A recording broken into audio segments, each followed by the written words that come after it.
in my phone.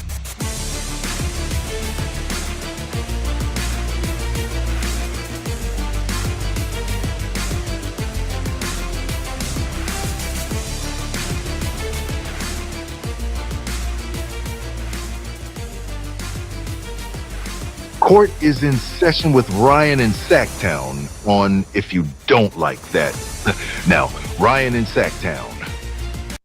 Oh, must be Rhino.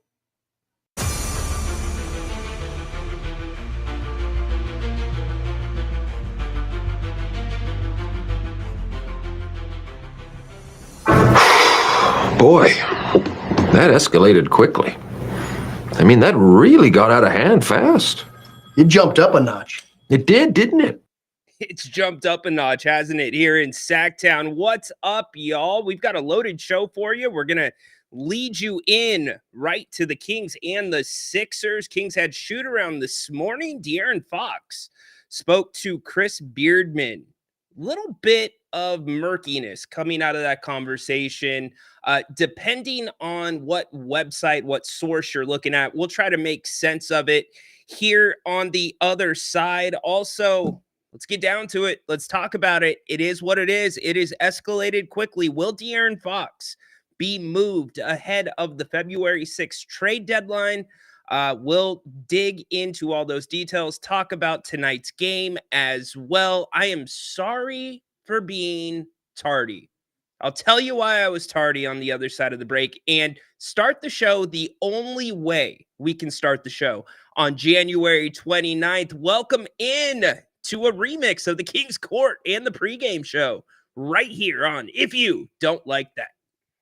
Grant and Ryan break it down. It's Sacktown, we're the crown. Needs to be more aggressive on the offensive end, but this is the kind of Williams, the D-line. Fox, goodbye. Oh, if you don't like. Boy! Thank you, sir. Court is in session Wednesday, January, Foxuary, the 29th of January. What's going on, everybody? Ryan in Sacktown with you. You might hear a little bit of screeching in the background. Yeah, that thing, that guy, he's the reason that we were a few minutes late today. If you are new to the show, I have made it very well known that we are dog people in this house. We are not cat people. We are dog people. And yes, dogs, cats, they each have their own little idiosyncrasies. But this dog in particular, man, he's either on a mission or he is just taking his sweet time. We've got a good routine about 1:55. Let the dog out so there's no barking, no disruptions during the show. And this dog, you would have thought like he was lining up a putt to win the Masters. Like he was checking every single angle around the backyard, looking at the pitch, checking to see the wind direction to decide which spot he was going to use to go to the bathroom before the show. 7 minutes later, 2:03, here we are, and Rhino is tardy. So my apologies on that, but we are going to have an extended show taking you up to the start of the Kings and the Sixers back in action tonight. As I said, there is only one way to start today's show, and it is right here. We have got to wish Jerry Reynolds a very, very, very happy birthday. He's going to be with us at halftime, but yes, the gift that always keeps giving, Jerry Reynolds was born on this date, January 29th. We were lucky enough to have him on the show yesterday on short notice to talk about De'Aaron Fox, the news that had come out. And by the way, we've got some audio from Sam Amick, who was on one of the Athletic podcasts earlier today. We'll talk about what Chris Beardman has put online, and we'll get down to it. Look, whether it's a good opinion, whether it's a bad opinion, whether it's a mixed opinion, I want to hear from you. What do you think's best for this team? Do you think they trade him before the deadline? And we've got plenty of show to get into that, but I have so many memories of Jerry Reynolds growing up. And I'm talking memories before I even met Jerry Reynolds. Never in my wildest dreams did I think that, to a degree, I would be calling Jerry a colleague, and to a further degree, be calling him a friend. Jerry, the biggest compliment I can give Jerry is the guy that you see on TV, the guy that maybe some of you have had the opportunity to meet for a quick second, whether it was before or after a game, or maybe he was out and about. That same guy is exactly who Jerry is. That's Jerry. He is just the nicest, funniest, lovable person. And if you're having a bad day, you can't help but have your day picked up if you're able to be around him, talk to him. And we are so fortunate to have him on this show once a week for our Wednesday Kings Roundtable, which is not happening today because of the Kings game, but also almost every single halftime. So happy birthday, Jerry. One of a kind, an absolute Kings legend. Deserves every honor he has been given in this city. The media entrance at the G1C, after all, is named after Jerry Reynolds, as it should be. So, Jerry, happy birthday if you're watching somewhere out there on your iPad. Can't wait to catch up with you later tonight at halftime. But happy birthday, buddy. Hope you all are doing well. It's a Fox chase. What's it going to be? Where's Foxy going? Is he going anywhere? How are the Kings going to handle this? A lot to get to, not to mention the Kings got to play tonight. The Kings and the Sixers. Sixers played last night, by the way. Hear that? That's the little man. That's how I know the little man's in the house. The studio door squeaks. What's up, dude? All right. Anyways, Kings Sixers tonight. Can they stay on the same track? Will this be a distraction? That's been the big question, right? Is this going to be a distraction for the Kings? I asked Jerry that question yesterday. If you didn't join the show, or you just haven't had a chance, or maybe you joined late, here's what Jerry had to say when I asked that question. If you want to improve your team, you have to trade good players to get good players, and maybe good players that fit better. Simple as that. Yeah, it's a great point. And from the player perspective, this is a completely different situation than what's going on in Miami. I don't think for most fans we need to draw that line, but how does something like this affect a team in a locker room if your teammates know that maybe you've requested that it's time to move on? Is it business as normal? Do things change a little bit? What's that look like, Jer? That's a great question. I mean, I think each locker room is probably a little bit different there. Some it might be a little bit disruptive.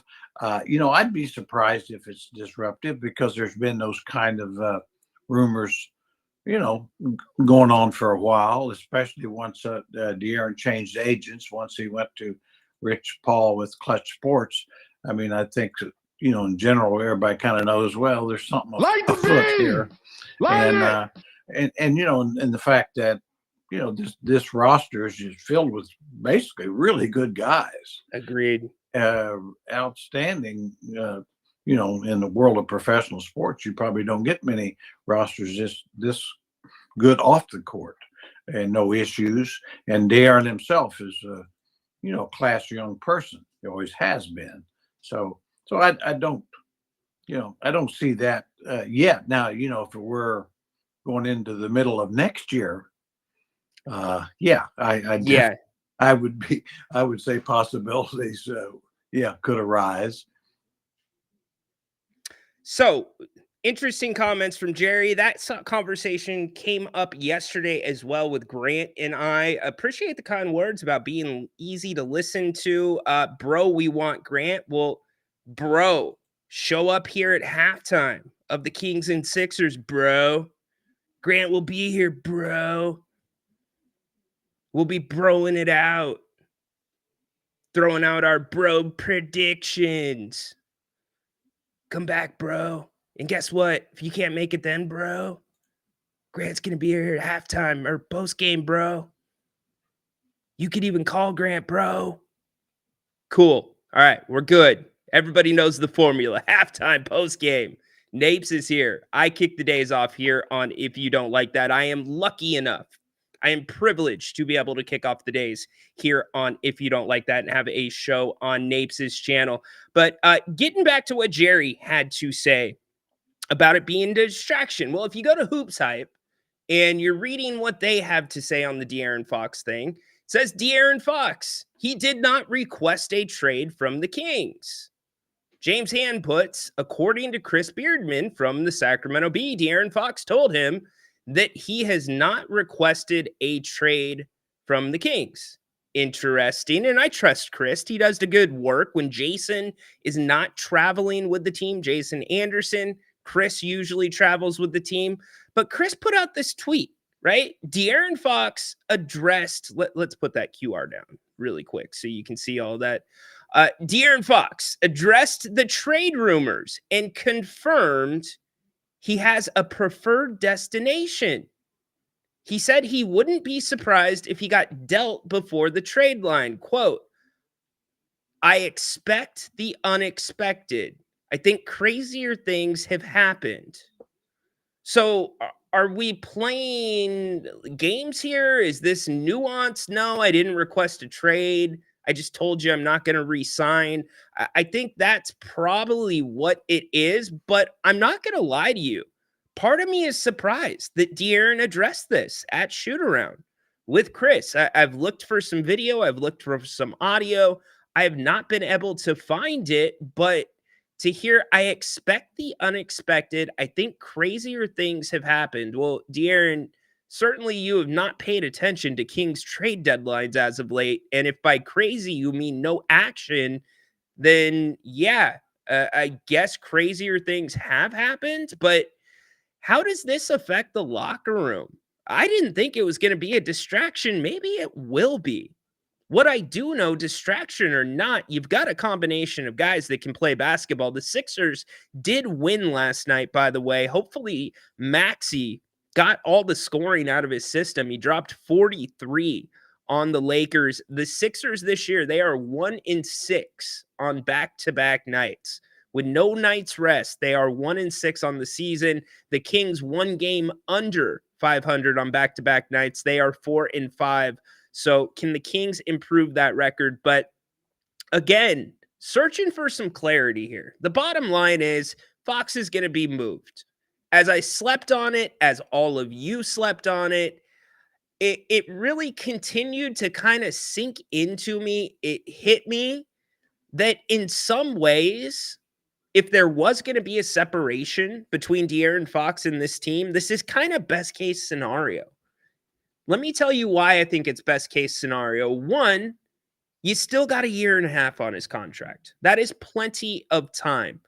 I think you start to hit that little panic button if De'Aaron Fox is still on the roster come media day next season.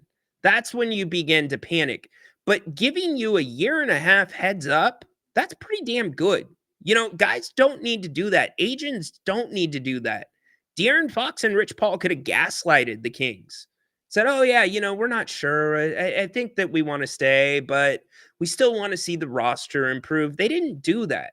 So now the Kings basically have the ball in their court. And in some ways, it takes the decision out of the Kings' hands.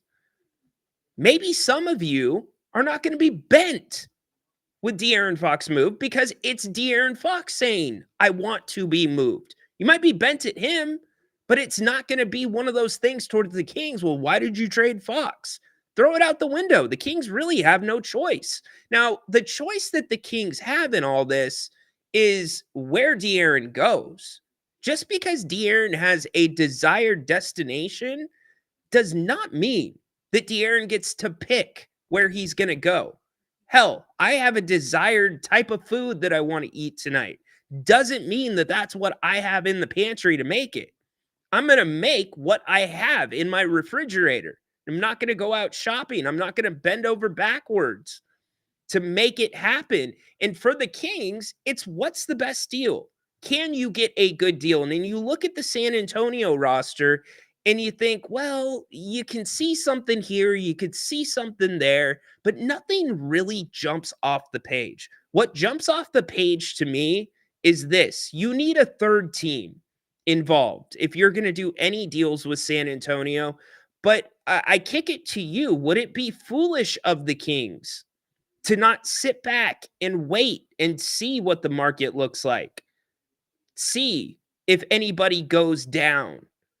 See if teams that have had a really good first half of the season fizzle out in the second half of the season to the point where they're probably going to make some changes in the off season. Where do you stand on that? Do you think sooner is better? There's arguments both ways. You trade him sooner. You trade him before any of the other quote unquote big shoes possibly drop during the NBA trade deadline. You might get a hell of a deal. You might get a deal that's considered an outlier compared to what the rest of the market does, much like the Rudy Gobert deal. Or the opposite could happen. You could get a bad deal.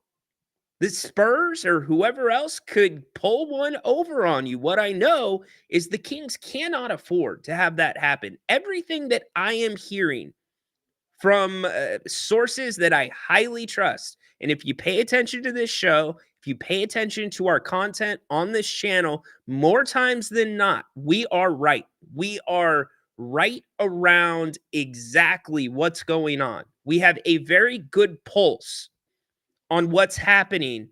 I'm hearing the Kings are looking for assets, meaning the Kings want some players that can play now. Doesn't mean that they're not looking for picks too, but it's somewhere between those two. This is not a trade where the Kings are looking for 17 first-round picks for De'Aaron Fox. This is a trade based on the way that this roster is constructed right now that the Kings need to get a little bit better. Now, is there a player out there that's going to make you better without De'Aaron Fox? No, that's probably not going to happen. But is there a player out there that can step in and fit in to what Doug Christie is looking to run with this team? Possibly. Is there a player that has time left on his contract? Is there a player that's not a rental? All these things go through your mind when you're looking to make a deal like this. And for all accounts, this is the biggest deal that Monty McNair is going to have to make. Grant and Jerry have both already said this is going to be the biggest trade in Kings history. I don't necessarily disagree with them. Now, I don't think in this case, and you may feel differently. If you do, let me know. But I don't think in this case, you can get a DeMarcus Cousins type of deal where you're getting Buddy Hield, where you're getting a couple of pieces and something else, a couple of role guys. No, it's got to be sweeter on one side or the other, whether that's draft picks. And by the way, the Spurs hold the Atlanta Hawks 2025 and 2027 first round unprotected picks. So you got to think if the Spurs are going to make a run at Fox, that those are in play. Here's what you also have to think. Sam Amick ran it down perfectly earlier today on a podcast. In fact, let's listen to Sam right now. As we do, I'm going to put up some stats tonight for the Sixers that you can take a look at. By the way, for that game, they are going to be without a ton of guys. No Embiid, no Embiid, no Paul George. The two most notable, the Kings, Doug McDermott, game time decision. Hearing it's an illness. So that is what it looks like. Here is Sam Amick earlier today on an Athletic NBA podcast. We had Jimmy Butler stuff popping. We had the De'Aaron situation. You know, I've been reporting on it for months. You guys know the whole backstory, kind of the increased discontent that was on De'Aaron's side about the future of the Kings. I did not think that we were going to see it near the deadline, if I'm being honest with you. And even yesterday, it's funny because, you know, you guys know the media business, like started getting word that this was happening. Didn't admittedly think it was a media thing. I was reaching out to the Kings to get their side, and then it kind of popped. But, you know, De'Aaron, you know, he's been slow playing this thing, but it's really obvious when you turn down multiple extensions and when you send the message to the organization that you have concerns about signing on long-term with 1 year left on your deal, it kind of is what it is. So his camp is not revealing the one team that he wants to go to right now. Everybody around the league seems to know that it is San Antonio. And, and again, that's something that we've hit on for a while. So we'll see what happens. The Kings are in a tough spot. They are a team that, not to go too big picture, but you guys know for almost 20 years, you don't make the playoffs. And so by their standards, this team's not bad. You know what I mean? But De'Aaron is looking at it like, I want to contend for a title. I'm not looking to kind of just go by the standards of an organization that has struggled so much. Yeah, Sam, I was going to ask, like you said, the Kings are in a tough spot. Gonna get to some more Sam here in a minute. PK, you're killing me, dude. PK 2.0. If somehow you were magically blocked, I have no idea how that happened, PK. My bad. Thank you for making another profile so you can comment. Let's see. I'm seeing some of the Spurs make no sense for a Kings trade at all. I don't disagree. I don't, because look at the Kings' positions of need. Now, there is an aspect of this and we're going to look at both teams' payrolls here in a minute. There's an aspect of, can you catch a guy on the way up? Is there somebody like in Amen Thompson that you could catch that's on the way up, an up-and-coming guy at a position of need? Do the Spurs have any of those?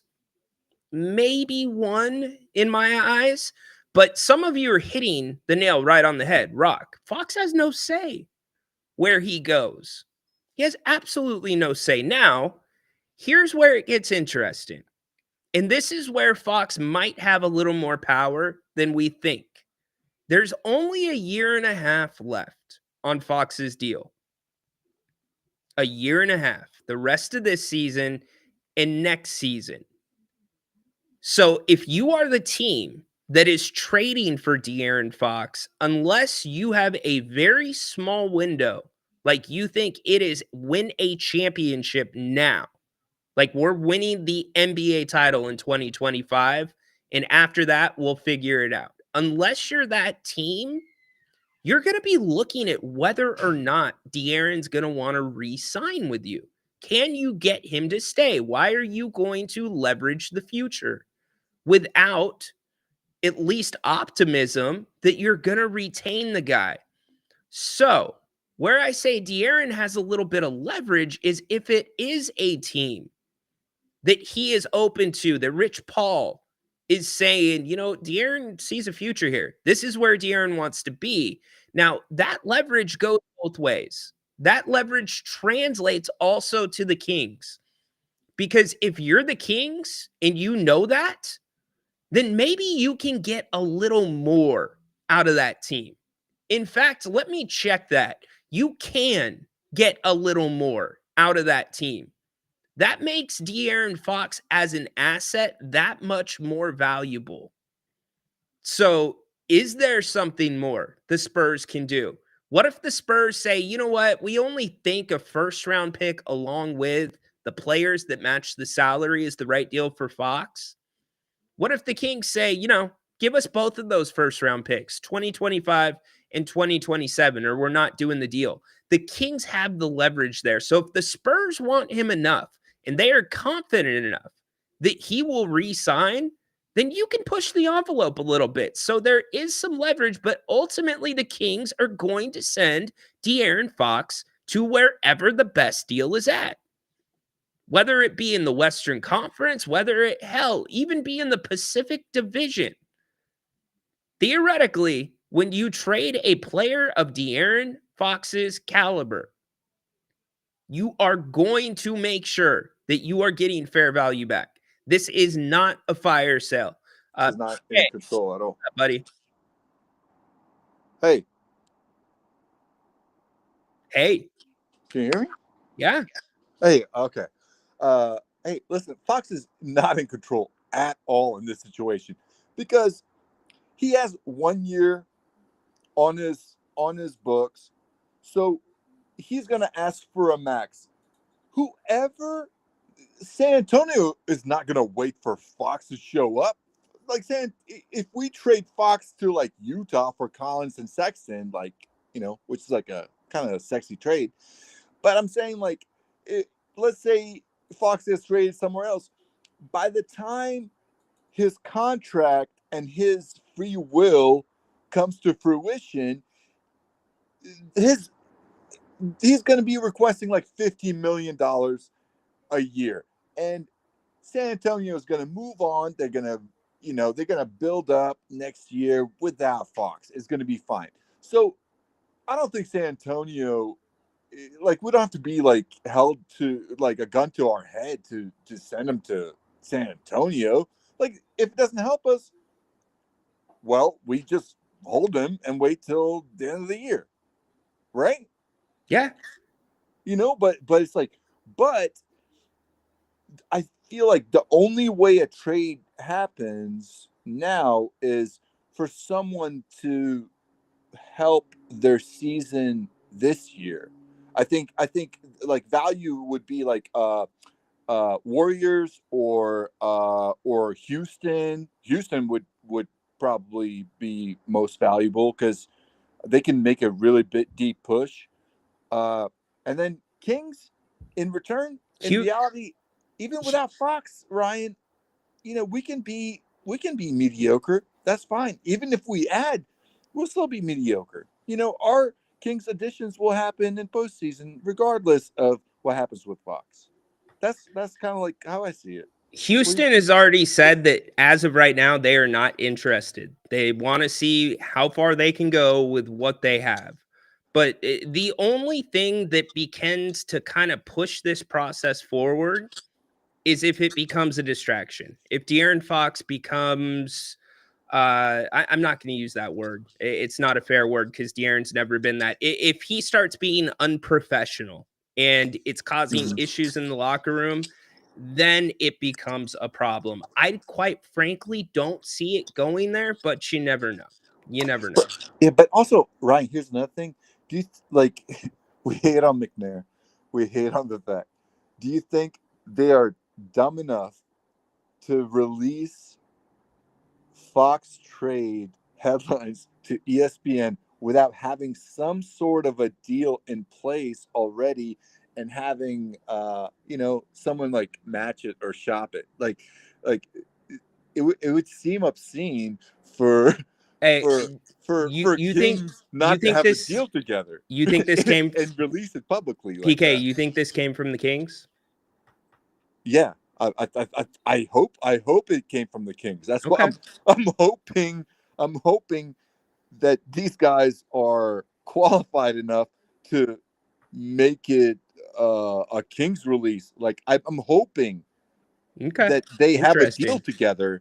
I'm hoping that they have a deal together, and now they're shopping someone to match the deal. Because if they said that Kings had all these calls as soon as they said that Fox is tradable, I'm hoping that they have some kind of like baseline deal in place, whether maybe it's like New Jersey, maybe it's Collins that they were fishing.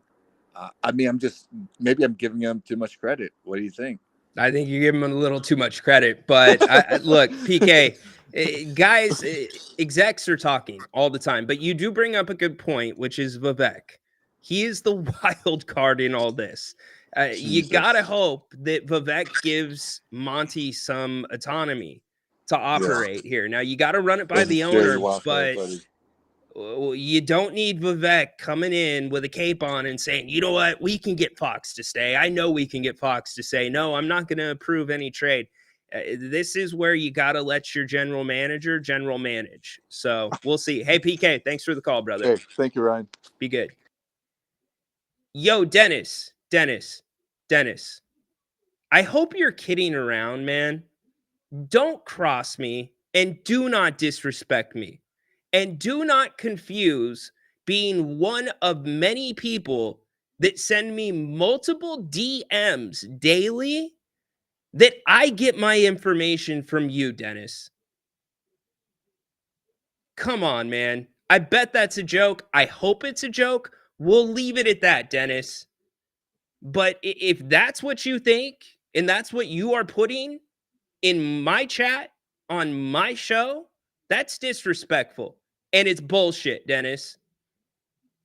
I'm sorry, Dennis. Did you break that news, Dennis? Did that come from a DM from you in June that De'Aaron was not re-signing?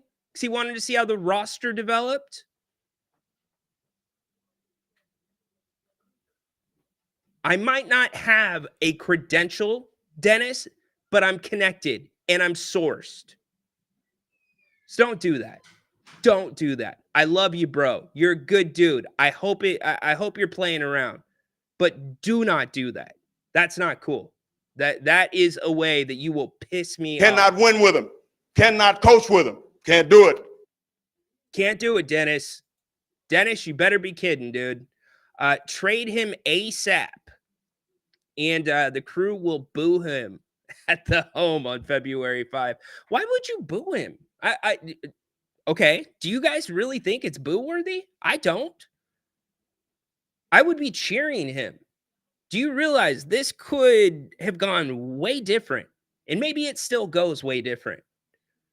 But to at least have clear writing on the wall that De'Aaron does not want to resign here, is there anything more that you could have asked for with a year and a half left on his contract?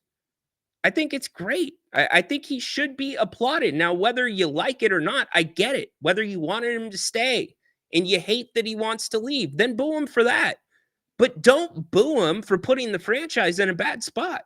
In fact, it's quite the opposite. He has helped the Kings out here. And to PK's point, PK, how do we not know that it's not Rich Paul and De'Aaron Fox trying to save face coming out and saying, I want to be moved, after finding out maybe the Kings were going to move him?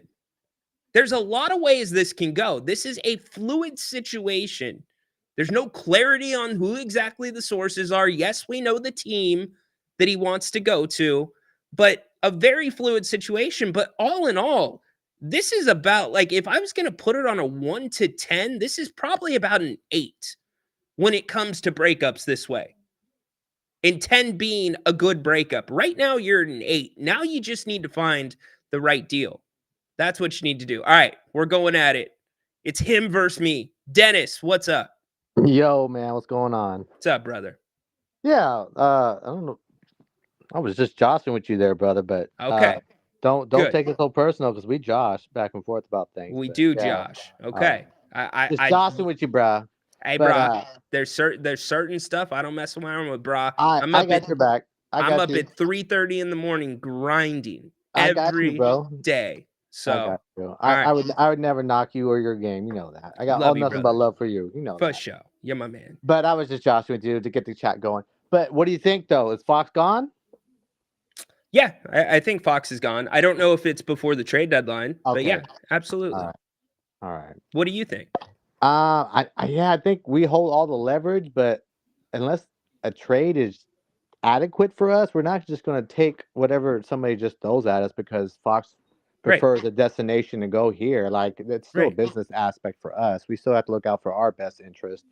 So, a couple of first-round picks might not be enough for us. We might go to another team, or we might just wait, like you said, to the off season, because I feel we can still give him the most money. Or am I wrong? If we trade him to another team, somebody else can offer him that $296 as well for the extension. When it's your own free agent, you can offer a little bit more. You can offer more. Yes. Okay, because then it drops down tremendously to like what, 249 or something. I don't know the exact number, but it's the same. I put it in the chat, but yeah. Yeah. So that was my thing. But if it does, though, like you said, it's going to be the biggest trade in Kings history. I mean, honestly, this is it. This is either going to make us or break us. Honestly, I mean, we never had like this big of a move in the Monty era.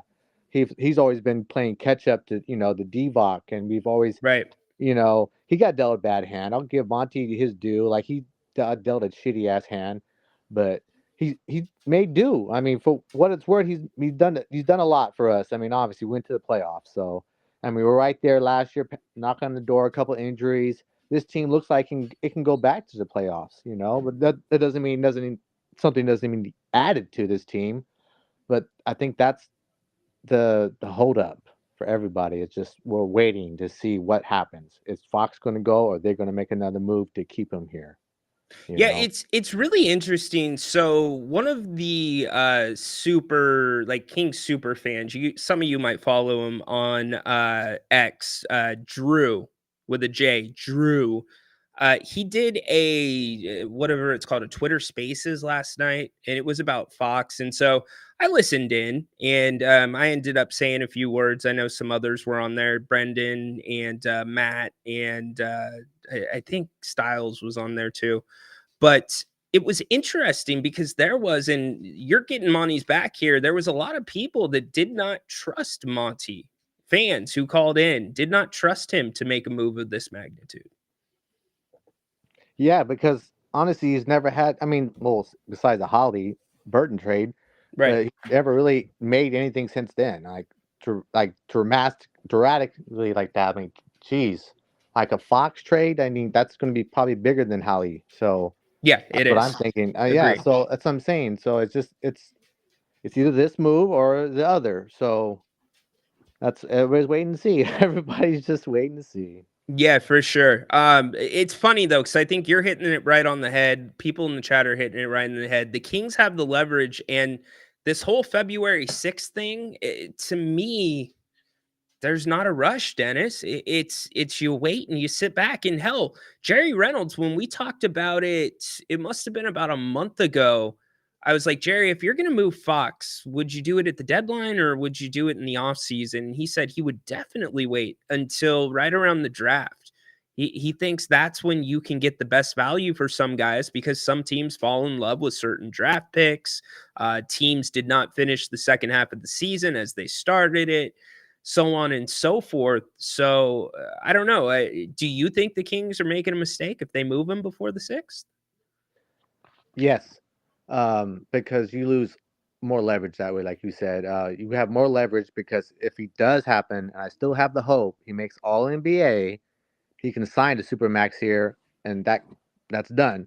Or, like you said, he doesn't make it, but we still give us an opportunity for him to try and make it here, obviously, because if he stays, that's the only way he's going to get to Supermax. And I think that's best for both parties to wait it out and see if he can get that. And if he doesn't, then, like you said, more teams are going to be open up to the idea for whatever reason. They were on the cusp of making the playoffs. They didn't make the playoffs. Somebody got hurt. Somebody, else got traded and then opened up a spot now. So, anything can happen. Really quick. Okay. Let me hop in really quick because I don't know the exact rule on how it works. I'll look it up while we're listening to Sam Amick, but I know you can sign your own free agent and go over the cap. Now you're still going to go into the tax, but it doesn't go against the cap.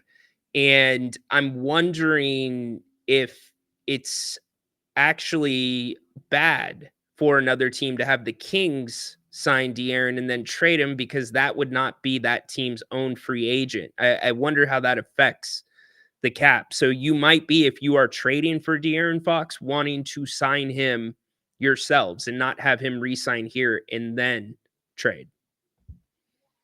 Yeah, like we talked about, that saves like 200. It was 296, I thought, and then 240 something. It's like $50 million difference almost. Yeah. And then obviously the Supermax is 350. So that's what everybody, his agent wants. He wants everybody. He's not a Supermax player though. That's the thing. He's not. And this wasn't. We're gonna play it in a second. But Sam Amick talked about this morning. There's a couple of spots in San Antonio right now that are just coveted. Like everybody's wondering who San Antonio is going to put in those spots next to Wemby and be that team for the future that's going to be, in the championship talks for 3, 4, 5 years. And for me, and I'm just thinking, I'm not trying to hate on Fox. If I'm San Antonio, is Fox the best player to put next to Wemby?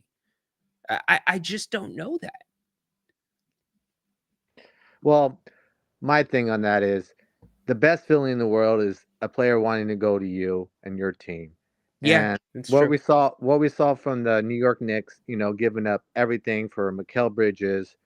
That's what I'm looking at. I'm looking at an offer like, hey, if you really want him, you're going to have to pay more, like you said. So, like, at the end of the day, we still have all the leverage here. If he stays and gets a Supermax here, great.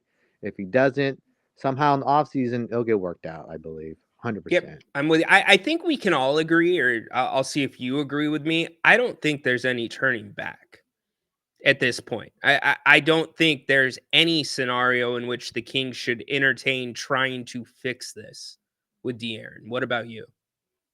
I mean, it's the business side. Everybody's going to do what's best for them at this point. I mean, like the team's going to look out for their best interest. I mean, obviously they're going to play him, but then you don't want to ruin your asset too and have something happen to him and he breaks another finger and then he's out and then teams are going to maybe back off a little bit, you know? Yeah, for sure. For sure. Dennis, thanks for the call, brother. Love you too, brother. Good stuff from Dennis. See, brothers, sometimes they yell at each other. They tell it how it is. See, I'll just be real to your face. I'm not going to let stuff stew.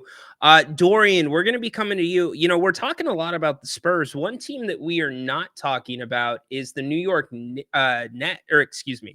Brooklyn Nets and Jordi Fernandez. The New York Post had an article about the Nets targeting De'Aaron Fox. We know the Nets are looking to rebuild. Cam Johnson is a name that has been very popular here in Sacramento. So we'll go over that as well. We're going to look at payrolls, but first we're going to check out Sam Amick, and then it's back to the phones. Here is Sam, again, earlier today on a podcast, talking about that quote-unquote spot in San Antonio in the situation with the Kings. I think there's certainly that chance. I don't know what percentage I'd put on it, Lou, but like one historical marker that is, been on my mind in terms of this particular front office with Monty McNair and Wes Wilcox is, let's not forget that they tried to be ahead of the Tyrese Halliburton situation when he was next to Fox, and they didn't know what that group looked like. And so they moved a guy like Tyrese earlier than people would have expected. That really shocked folks and obviously led to the Domantas Sabonis trade. And so I don't put it past them to look at the chessboard and realize, because you can make a very strong argument that the time is now when you talk about San Antonio and all the picks they have and some of the things that you could have to not even necessarily, it'd be like a soft rebuild, but like you could try to be competitive and just retool. If you go that route, if you wait until this summer, then the clock is ticking. Then the other side of the table has more leverage than they did before because they know even more so how much of a pinch you're in. Yeah, because he's not.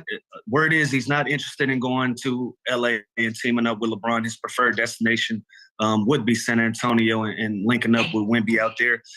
Do the Spurs pull the trigger on this if they can get him to agree to a long-term deal? I think they, just objectively, I think it's a hell of a look, right? Like Victor and De'Aaron would be fun, and I see the sense in it. I feel like that job next to Vic, even if you put it in regular people terms, not even just hoops, like that is a job that everybody's going for. Like you should want to put yourself next to somebody who is absolutely skyrocketing. The Spurs side, I don't have a great sense of exactly how they see it because, they've made such progress this year. Making a move mid-season is tricky. I think, that's why going into it, I thought part of the reason that it would be a summertime thing is because a lot of the interested teams are having, good seasons and the type of thing where they might want to be patient. Houston's another example. I don't think they're going to look at Fox, but I definitely knew they were not going to look at Fox during the season. So the question for me, to your question, Lou, is are the Spurs going to go ahead and tweak their program a little bit because the time might be now? That part remains to be seen. But if you look at the entire league and guys that are potentially available, he's number one, if not two. He's a fantastic player. He does get lost a bit in Sacramento. If you look at earlier in the season, he was right there at 26, 6, and 5, and honestly had the same line, almost around 2 steals per game, that SGA was rocking, without the collective success. So, I do think in terms of guys that are looking to kind of elevate at this point in their career, he's on that short list. Yeah. So that was Sam Amick talking this morning on the De'Aaron Fox situation. We're going back to the phones here in a second. Very good question here. Very good question. What would my dream trade for Fox be? Now, let's be realistic. Look, it's not De'Aaron Fox for SGA, Chet Holmgren, and Isaiah Hartenstein, right? Let's be realistic.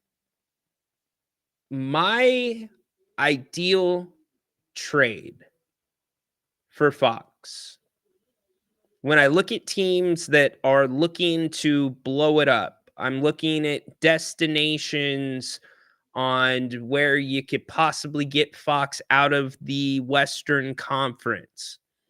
I'm looking at pieces that would probably fit really well with what the Kings are trying to do right now. I see some of you talking a lot about the sample sizes with out Fox, those 3 games where the Kings were humming. Ball movement was great. Everybody was getting involved. Now, that's only 3 games. As much as, and I asked Jerry Reynolds this, Grant asked me the question before any of this news broke. He's like, Ryan, would you move off of Fox with the sample size that you have with those 3 guys? And the answer was no, because it was only like 112 minutes. But that being said, 112 minutes is a good taste for a regular season sample size that's not your starters. But I digress. I would want to deal with the Chicago Bulls. I would want Kobe White, Patrick Williams, and Mateus Buzelis from the Bulls and some draft capital as well. In return, you're probably sending Fox. You're sending Lyles because the Bulls are looking for some expiring contracts. And you're probably doing some pick swaps on the back end, whether they be second rounds or not. But if you could get Kobe White, Buzelis, and Patrick Williams into this Kings program, the money makes sense. The personalities in the style of play make sense. And I feel like that would be a very, very good scenario. Almost like a, not perfect, but that would be an A version of a trade to me for De'Aaron Fox. You're getting a point guard, which is really needed, a point guard that excels at the pick and roll. You're getting a wing in Patrick. And then Buzelis, he's been playing really good. European guy. He was on the I think it was the G League Ignite. He was I think he was a lottery pick this past year. So he's on a rookie contract for 4 years. I think that's a really nice combination. All of them can run. Buzelis can score in spurts. He's got a big upside. And I love Kobe White's game. Now, don't sit here and say that I'm saying Kobe White is De'Aaron Fox. He is not. But realistically, if I could get that trade, I would pick him up at the airport. Now, I don't know if the money makes sense there. I'm sure that the Bulls would want some version of Levine added into that trade. But what do you guys think of that? To me, I feel like that's a damn good trade. I think that makes the Kings okay. Bulls' next available first-round pick is in 2028. Okay, there you go. I want all the players Rhino doesn't want. I want Levine. You do want Levine and Ingram. That's so true. You want Jimmy Butler too? Oh my gosh. At least you're honest about it. Exactly. It's probably not happening with Buzelis. But I'm wondering if there is a combination that you could work with Patrick and Kobe. I really like those two. And the contracts, like I said, are good as well. Dorian and whoever else call back. We'll get you in here. Would love to talk to you. We're talking about Kings. We're talking about De'Aaron Fox. We are talking about tonight the Kings and the Sixers, a game that the Kings definitely should win. No doubt about it. I know the Sixers have played well the last few games, including blowing out the Lakers last night, but the Kings should get this one. Now, they can't come out and have a first half. They have had slow starts, very slow starts as of late. That's got to be cleaned up a little bit, and you are going to have to deal with Tyrese Maxey. He is a hell of a player, but there is a very clear route for the Kings to run this 76ers team out of the building. They expended a ton of energy last night. Their starters played a lot of minutes, but the last time these two teams met, it was a really good game. In fact, it was a game the Kings should have lost. Let me take you back to the scores. This was the game where the Kings absolutely put the clamps on defensively. In the final 3 minutes and 3 seconds of the game, the score, in fact, was 107-100. With 3 minutes to go, the Kings were down. Their defense went like this. They forced a turnover. They forced another turnover. They forced 2 misses, another turnover, another miss, a turnover, and then a bullshit shot. And that was game. The Kings went on an absolute defensive run. One of the first times that we really, truly saw that with Doug Christie, where we saw this team dig deep and give that Golden One center some of that Arco thunder for the most part. And offensively, the Kings did great. They went on a 13-0 run correspondingly with the defense to win the game 113-107. So can the Kings do it again tonight? Again, the starters last night. And you got to watch out, too, for foul trouble tonight. The Kings have not had particularly physical games as of late. And when I say physical games, I mean the Kings bringing the physicality to their opponent. I'll give you a pass against the Knicks. It's the Knicks' bread and butter. I don't expect you to match the Knicks' physicality for 48 minutes. But against Brooklyn, that was bad. The first half, Kings were still fouling three-point shooters, still trying to figure that out. The starters last night, and like a guy like this, Yabusele, who all of a sudden was on the map after the Olympics this year, he's been playing decent for the Sixers. He had 14 points last night, 6 of 9 shooting. He played 27 minutes. Justin Edwards, 29 minutes. Tyrese Maxey, 36 minutes. Eric Gordon, 31 minutes. And Kelly Oubre Jr., who did not play in the last meeting between these two games, he will be playing tonight, which means things will be a little bit different with the way the Kings have to match up with the Sixers. But again, second night of a back-to-back for the Sixers. They are 1-6 on the season on the second night of a back-to-back. Keep an eye on Eric Gordon. It just seems like throughout the years, like if we put together the all Kings killer team, Eric Gordon's name would be up for consideration. You got to push him off the three-point line if you can. I don't believe Gordon played the last time these two teams matched up. In fact, as I look at what's on the screen, he did not play the last time these two teams matched up. So that's notable. And again, no Joel Embiid, no Paul George in this one. So the Kings look to make it 2 in a row. They got to have it. The Kings got to come back to the Golden One Center at 500. You got to do it. You got to stay at 500 on this trip. And then the trip gets considerably harder after this. We'll talk about that in a second. Let's go back to Sam Amick. He was not done. One more portion from the podcast earlier today talking about the Fox situation and the way the Spurs view it. Clarity on Steph. I mean, Michelle, you're the one with the hookups there. Let's call you people. You know, like the intel should be coming from your side on that one. Yeah, I mean, yeah, Harrison is going to be. It's funny. Harrison can't be moved in a 1-versus-1 deal because he just traded last summer. In a 3-team deal, he can be moved. So for money purposes, you know that kind of it's not the type of player you're talking about, obviously, but you know that's a detail that is part of this equation.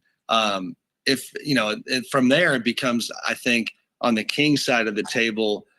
Because the Spurs have all those picks, but also because the Kings want to win, you know, I would imagine they're going to try to, you know, split the difference and go for half assets and half good young players who can help them right now. But I don't know exactly who San Antonio is trying to protect.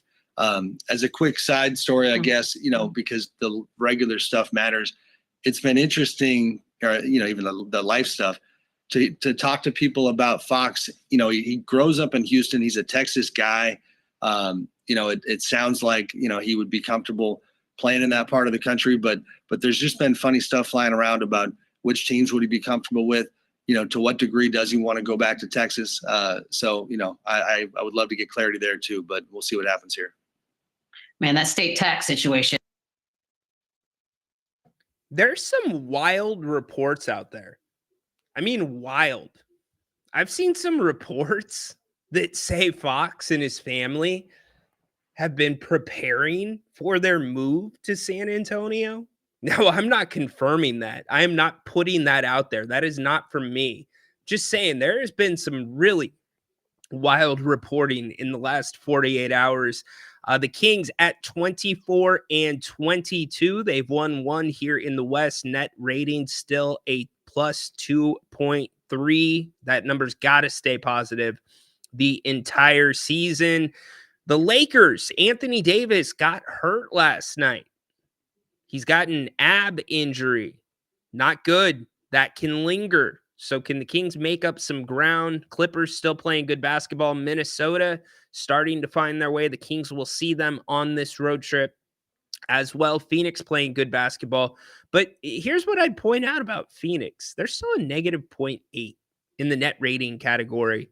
Negative 0.8. What's that tell you about them? Denver still doing what they do. Although Memphis still very good, keep a freaking eye on the Houston Rockets. Go check out the week that the Rockets have had. They beat Cleveland twice in a row. They knock off Boston. Are you kidding me? The Rockets are for real. Watch the hell out. Oklahoma City, not moving anywhere in the top. They will remain there. So that's how the West looks again. Yeah, shocker. Real shocker. Street clothes is hurt again. Who would have thought? That's terrible. Who would have thought street clothes would get hurt again in the West? Will the Lakers? That's another question. Are the Lakers going to make a move at this deadline? LeBron's been pretty vocal about wanting a big man. Do the Lakers go out and get Valanciunas? I could see Valanciunas possibly going to the Lakers. What do y'all think? So that's where we stand in the West. Big game for the Kings tonight. Games like this are games the Kings cannot lose. With how good the Western Conference is, these have got to be gimmies. It's a must win, just like Brooklyn was. It's a must win with Embiid and George out. You have got to get this game tonight. Rock talking about Brandon Ingram. Brandon Ingram doesn't fit the bill. We can go over a couple of things as to why he doesn't fit the build. One, physicality. Do you remember that Pelicans team that the Kings played? And by the way, here's the season or the all-time rankings for the Sixers and the Kings. The Sixers with the advantage there, 170 to 130. However, the Kings won the only meeting this year, which we already went over. But you remember how physical the Pelicans were in that game, even though half their team was G League players? Like the stitching on their last names just got sewed on before the game. And they were still physical as hell. That's what the Pelicans are going for. And Brandon Ingram, he ain't that guy, unfortunately. He can be good at times, but he ain't that guy. And the injury concerns, you worry about that. And then also, he's expiring this year. His contract, $36 million. He's off the hook at the end of this year. So do you want to leverage the future for a rental in Brandon Ingram? I really don't think so. Murray is interesting. I would agree with you. Those guys are all very interesting. They are great wings. Kings had a chance to get one of them too, and they didn't. Unfortunately, they got Davion Mitchell instead. Heat or Rockets trade package is very sexy. The Rockets aren't doing anything. Reportedly, allegedly, the Rockets are not looking to make any moves. They want to see how it rolls off. Rhino, how do I send a picture for our first time at Bennett's? Either DM it to me at Ryan_in_Sacktown on X, or you can send me an email, rhinoinsacktown@gmail.com. Love that you're checking out Bennett's. Absolutely love it. Let's see. If you want to call the show, get up in here. please get up in here. I'd love to hear from you. We're taking you up to the start of the game. Take you up to about 4 o'clock. Give you a few minutes off before the game starts. So we're talking De'Aaron Fox. We're talking this game tonight. Cobb salads. That was talked about yesterday. Looks like Jim Boys is in the chat, which means Haunted Horse is floating around somewhere. GNV, Wemby will be rolling his eyes when his new teammate Fox is chucking up 13 threes. Fox fans will see Fox for who he is, a ball hog. You know, how do I put this to where, you know, guys look in the NBA, and I'm not directing this right at De'Aaron Fox, but, you know, there is part of a mindset in the NBA, and especially in the last 10, 15 years with LeBron James and what he's invested in his body about the best ways to extend your career. What can you do to maximize your time in the NBA?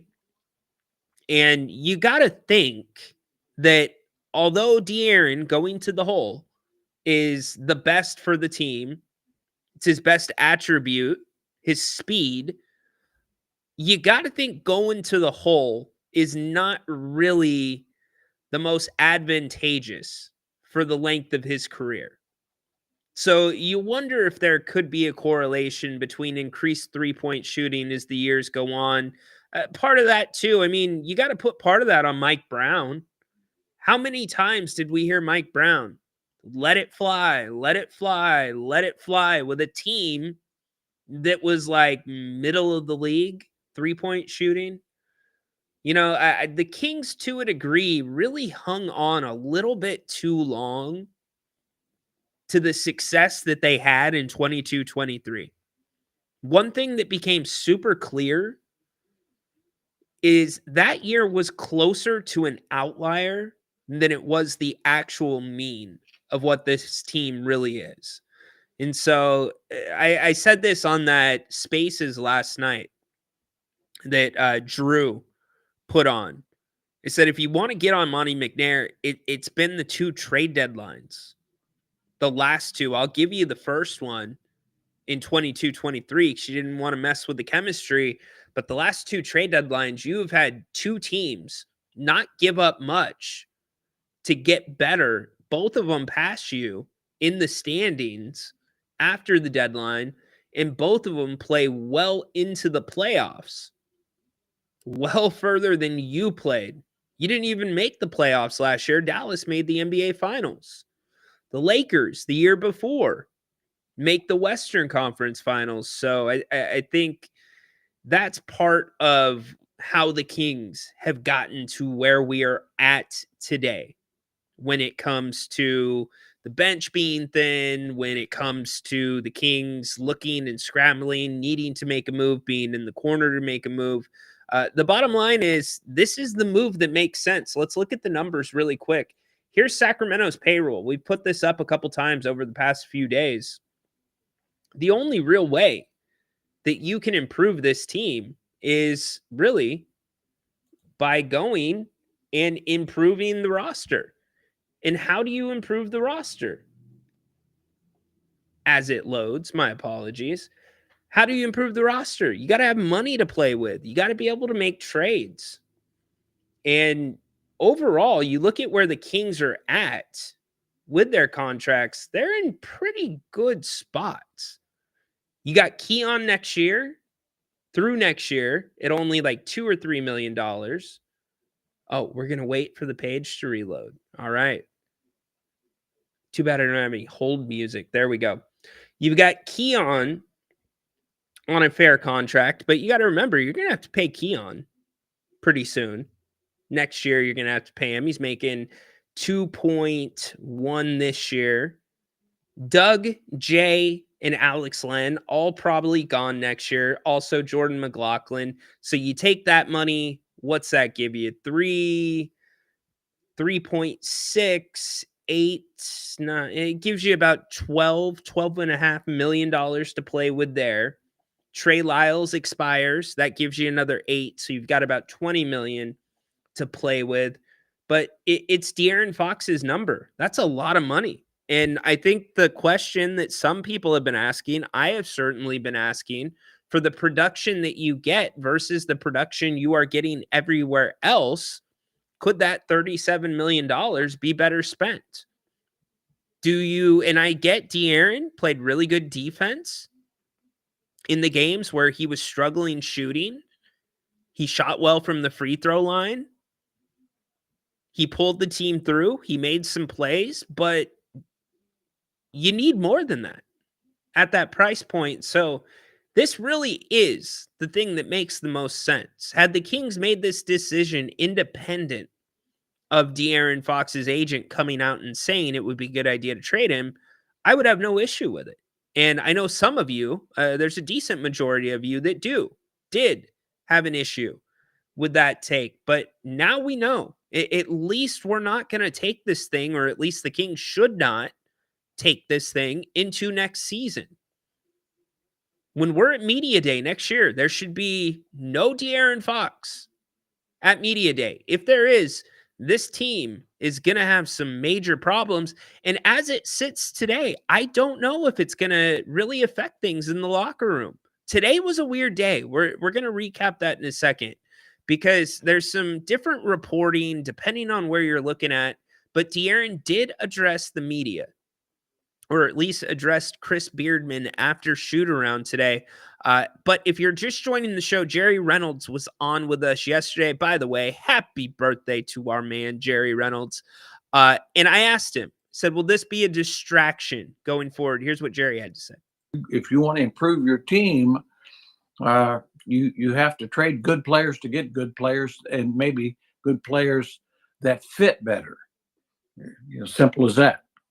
Yeah, it's a great point. And from the player perspective, this is a completely different situation than what's going on in Miami. I don't think for most fans we need to draw that line. But how does something like this affect a team in a locker room if your teammates know that maybe you've requested that it's time to move on? Is it business as normal?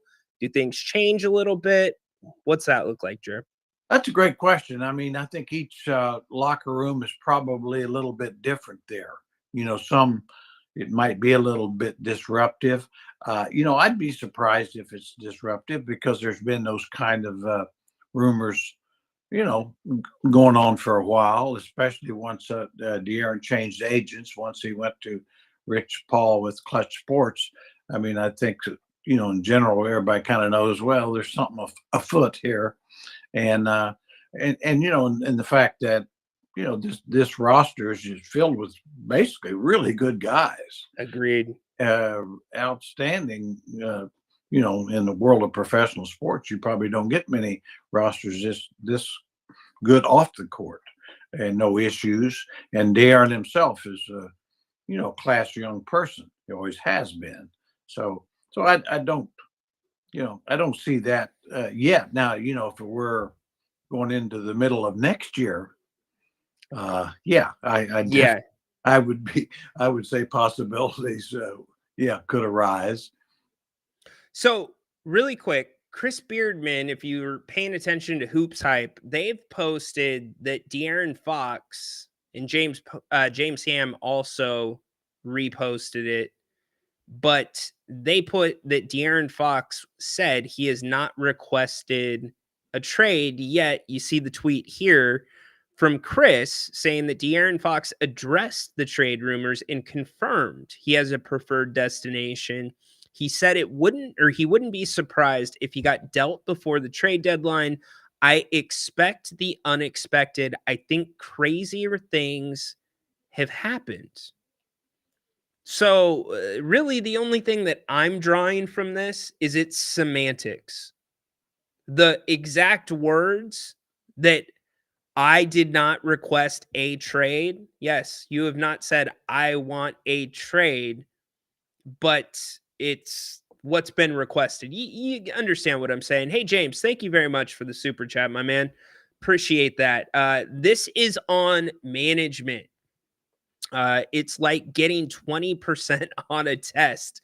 You got some right, but you failed. Trades and draft picks have been 80% of the test. Monty and Wilcox are not wise. It's such a funny argument. And I think it's one of the better arguments that the fan base can have about Monty's tenure here. Here's what I would tell you, James.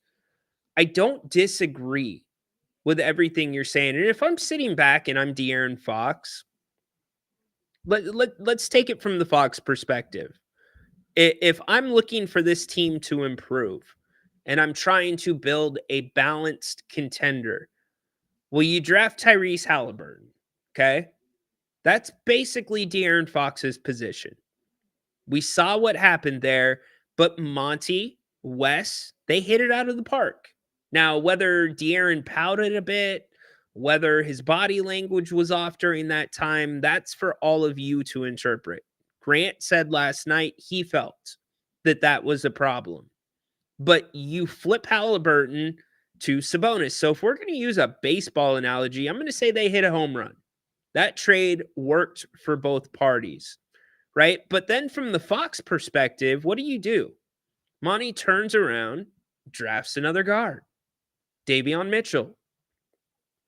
Monty turns around, drafts another guard in Devin Carter. So, yeah, I think there's a lot of questions about the drafts and what's been good and what's been bad under the Monty and Wes era.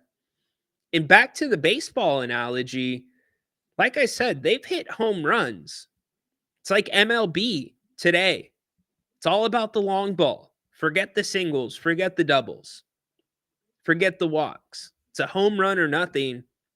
Monty and Wes, in my opinion, have failed when it comes to the singles. It comes to the doubles. Really, the only one that you could point to is DeMar DeRozan. You could put Malik Monk re-signing possibly in that category. But what I just said about the trade deadlines 10 minutes ago, I stand by. And those are the singles. Those are the doubles. They have failed to take the little risks that you have to take in today's NBA. You don't just go to bed at night and wake up with a high-level G League bench. That takes time. Think about it. 2 guys on this roster, on this active roster, were not in the NBA to start the season. In Doug McDermott and Jay Crowder. Both of them have been really good in their own ways. Doug has come in and sparked the team a couple times this year. Jay Crowder has been incredible, and Doug's been incredible too off the court, working with the rookies, introducing them to the officials, showing them the ropes of the NBA. They've been great in that sense. They've been consummate professionals. But for a team that came into the season hoping to make the playoffs, I would say the standard was the playoffs. You just can't do it with that bench. And it didn't happen overnight. So I see what you're saying, man. And thank you again, James, for the super chat. Makes a ton of sense. Makes a lot of sense. Where do you think Fox's preferred destination is? It's San Antonio. It's 100% San Antonio. What Damian Barling, what Sam Amick, what everybody's been saying is correct. It is San Antonio. Grant's actually been saying it for about 2 months now.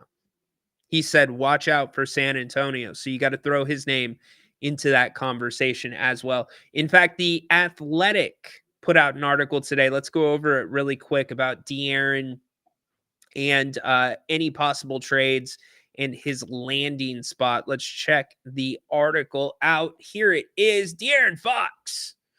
Trade scenarios. King Star up with Victor Wembanyama. Could King Star team up with Victor Wembanyama? We don't need to necessarily go through the details. We know how we got there. Rich Paul told the Kings that it would be wise for the team to move on from Fox with his contract slated to expire. Oh my gosh.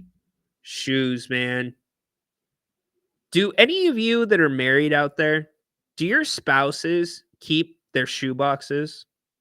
Like, does your wife keep all of the boxes for her shoes? When I walk into our closet, it looks like the stockroom of a famous footwear. There must be like 30 or 40 boxes. It's obscene. And if there's one thing that I don't ever want to do, I don't care if you are bringing me champagne. I don't care if you are bringing me caviar. I don't care if you are bringing me a tomahawk ribeye or a New York prime from Bennett's. I do not want to go shoe shopping with the wifey. I love you, sweetheart. You know I love you. More than anything, her birthday is actually tomorrow. And she is not getting shoes, by the way. But shoe shopping with women sometimes. And hey, you know what? Us guys, we've got that same problem too. I'm not going to act like that I'm not a fan of Kobe's. I'm not a fan of J's, right? And I get that keeping the boxes for those, that's an investment thing, right? You got to keep the box if you're ever going to sell them, or else it hurts the value of the shoe. But sweetheart, if you're going to sell your Steve Maddens, that box ain't going to give them any extra value. But back to the point, the shoe shopping. Oh my gosh.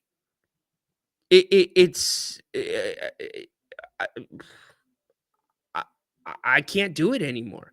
I just can't do it. Anyways, back to no, not the shoes. Get away from the shoe. No, what are we doing here? Where did my article go? Here we go. Now I'm gonna have women's shoes popping up left and right because these computers listen and watch what I'm doing. Anyways, let's see what the Athletic has to say about Fox. But first, we go to the phone line. Our guy Al is calling in. Uh-oh, he's probably going to chime in about the shoes.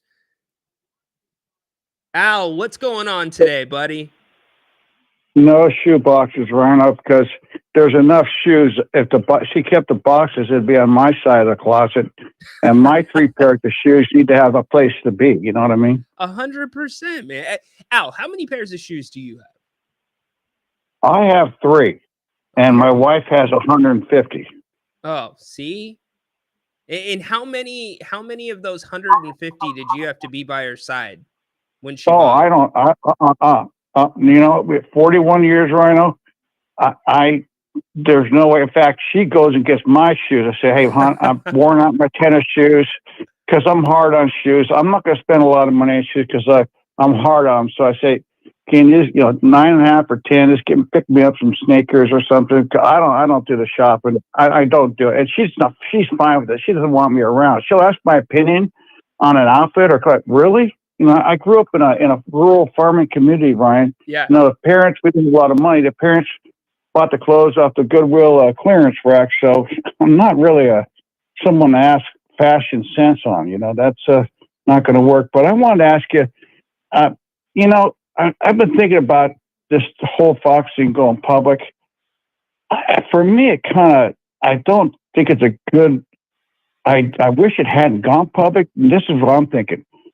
Now, I know there's been a lot of smoke that the Kings want to move on from Fox, but it was just smoke, and now it's fire, I guess, because now it's been confirmed.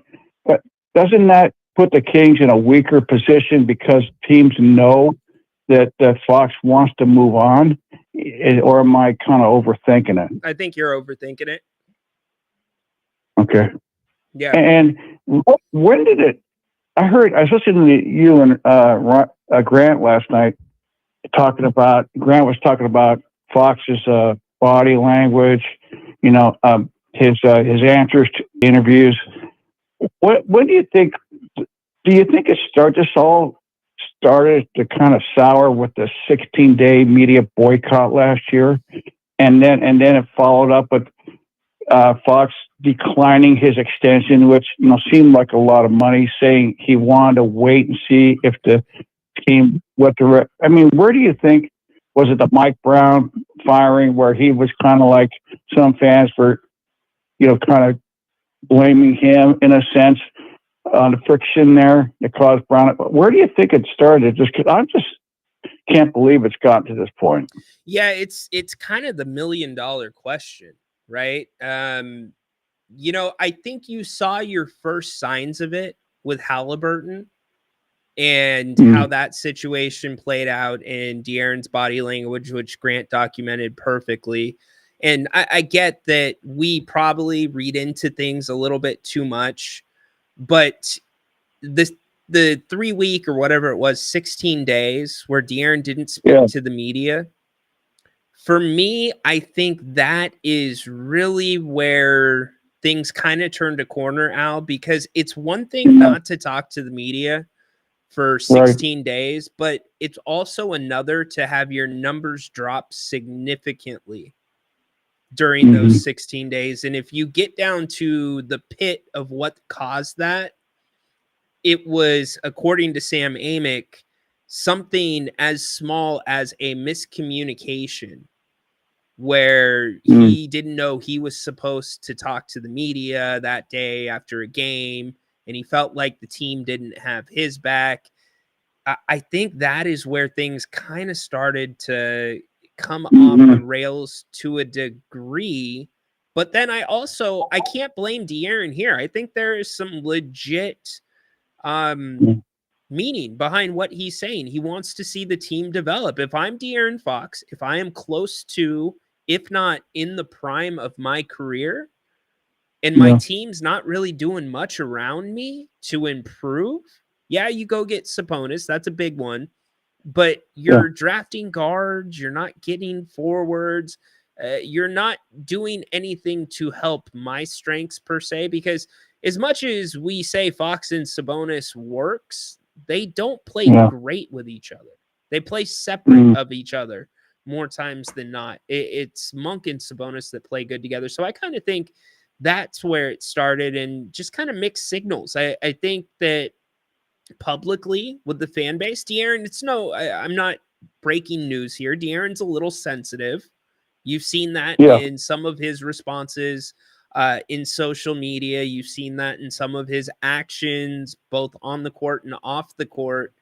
And I think when things go bad, the weight of the world falls on De'Aaron. But when things go right, maybe he doesn't get as much credit as he deserves. And I just think it's a perfect storm. And when these storms happen now, this is exactly when it happens. Between years 7 and 9, DeMar DeRozan left Toronto after year 7, so I think, Vince Carter did. Go ahead.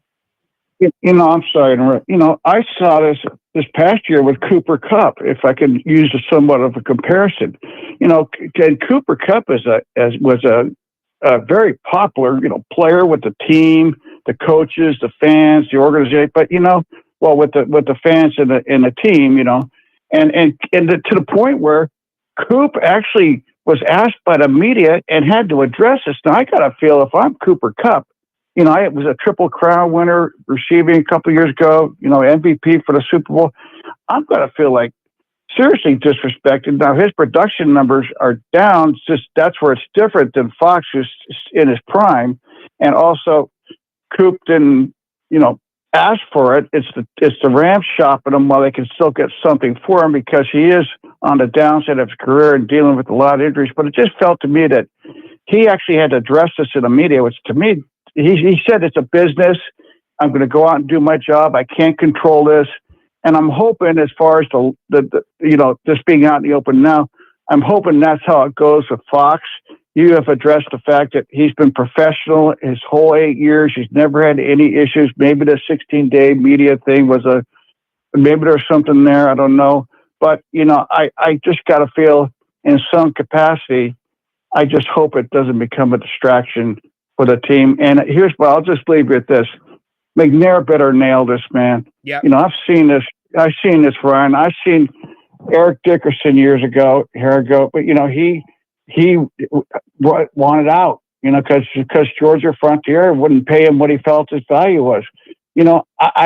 McNair better nail this, or I'd like, I think he should go. If he doesn't nail, if he doesn't get this right, this is huge. You got to at least get equal trade value or a piece that would maybe not be as equal, but at the same time be a better fit with Monk and Sabonis and what Christie's trying to do.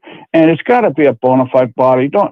You can throw in a pick or two, but he's got to get equal or more value. And I'll just thank you for my call. Yeah, thank you for you're the taking the best. call. Of course. Thanks, Al. Y'all are saying the audio was off. What was off? Let me know. And wow, Gym Boys trending in the chat. I love it. Gym Boys trending in the chat. Looks like PK is coming back for seconds. PK back in on the action. What's up, PK? Hey, Ryan. I'm just going to make a quick suggestion for the channel. Is there a way that you guys can keep the chat going after streams end for us to kind of like communicate on what you and Grant sort of like talk about? Because like conversation usually doesn't end, but we just have limited time to like, chat is like fired up. Is there a way to like keep the chat going when the channel closes? I will look into it. Okay, thank you. Cool. Thanks, PK. PK from his non-burner account. Okay, we're talking Gym Boys. Are we taking our lunch break? Audio was fine. Dennis had an issue. Thank you. Thank you. You know who I miss? Bane used to be the audio police around here. Bane would let me know. How much is extra guac at Gym Boys? Extra guac at Gym Boys. Hey, I got to be honest, Moss. What's up, Moss, by the way? The Gym Boys guac is not very good. I'm sorry. I know we're working towards a Gym Boys possible relationship here. Gym Boys has got to do better with the guac. Haunted Horse, you're Gym Boys' biggest fan. Legitimately. Dude can eat at Gym Boys the rest of his life for free. Can you give them some suggestions on the guac? It's a little too smooth. The guac is a little too smooth. I need a little bit more substance in that guac. In fact, I would say that guac is a little too thin as well. It kind of tastes like the guac you get at Costco that's frozen. If you're going to charge me $3.79 for a taco, you got to have better guac than that. You got to. Look at Gym Boys catching strays here on the Kings Court as we lead up to the Kings and the Sixers tonight. One place that I can tell you that does not disappoint with their guac, with their steaks, with their prime cuts of seafood, the redfish. Oh my gosh. The Pacific blackened redfish at Bennett's. It sounds like a really different type of fish because you don't usually see redfish on the menu, and no, it's not red like the color Grant's hair. It's beautifully cooked. It's got an awesome Cajun flavor to it. You get an awesome grilled slice of lemon to go with it, some sauteed spinach to die for. Just one of the great offerings that Bennett's has. And I should probably take Gym Boys down as we talk about Bennett's at the moment. 3 locations that you can choose from here in the greater Sacramento, Roseville, Rockland, and Howe and Fair Oaks. If you remember Banderas, that's now Bennett's. Not the same restaurant, just at that same location. That is now the Bennett's right there on Howe and Fair Oaks. Go check them out at bennettsrestaurants.com. Not only do they have an incredible dinner menu, but they have awesome specials throughout the week. My favorite is definitely the weekend brunch, 11 to 2 o'clock at all locations, Saturday and Sunday. Prime rib on the weekends, Friday, Saturday, and Sunday. Happy hour, 2 to 6 o'clock. There's sips and tastes. And different other little dining specials as well. Like Monday nights, wine and dine Mondays. You can get a bottle of wine and 2 entrees for under $70. I think it was BG who said they just had their first visit to Bennett's. They loved it. Awesome. Me and the family were at Bennett's this weekend for brunch, which has triggered this entire Cobb salad thing. Now I'm going to have to get Brian involved in it. Here we go. But seriously, Go check them out. Like I said, Bennett'sRestaurants.com. You can make your reservations, buy gift cards. Also, you can put in your to-go orders right there on Bennett'sRestaurants.com. And if you're doing a get-together at your house, or whether it's going to be out at a restaurant, Bennett's can set aside one of their beautiful private dining rooms for you, or they can cater the party. Let Brian and the team come to the house and take care of the food for you. Check out one great example of what Brian just pulled off not too long ago. I don't know about you, but if you're thinking about having a holiday party or a party of any kind, and you don't ask us to make our house smoked salmon, to grill our prime New York steak, to grill long stem artichokes, to make ahi pokey, what are you talking about? You're going to have a party and you're not going to call Bennett's and have them take care of you? My goodness gracious. Give us a call. We can make this for Easter. We can make it for Christmas. We can make it for any. Give them a call. Get the phone numbers right there at Bennett'sRestaurants.com. Prime cuts of seafood and steak, and their guac is amazing, by the way. So is the spinach and artichoke dip. Can't go wrong there. You think I'm lying to you? Check it out. Look at how good that looks. Look at that New York prime down in the corner. Oh, boy. Let's go. Let's go. Get to Bennett's. You will not regret it. I keep telling you, too, if you have a bad meal at Bennett's, send me the receipt.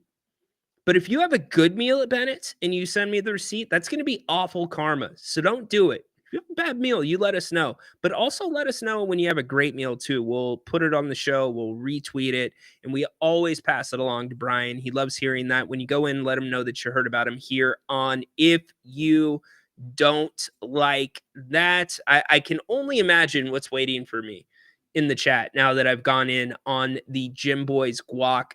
Jerry Reynolds, the birthday boy, is going to be here at halftime tonight. So make sure you join us at the intermission. We'll be talking about the first half. We'll get Jerry's keys to the second half. We'll get your final scores as well.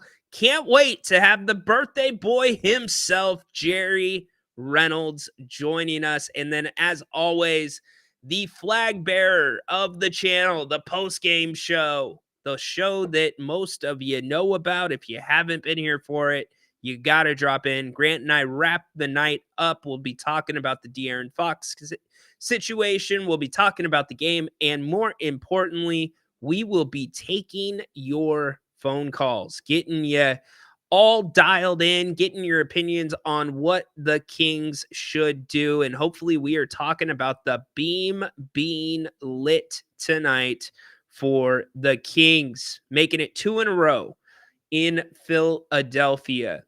Man, it's important they come home over 500. To me, that is so important.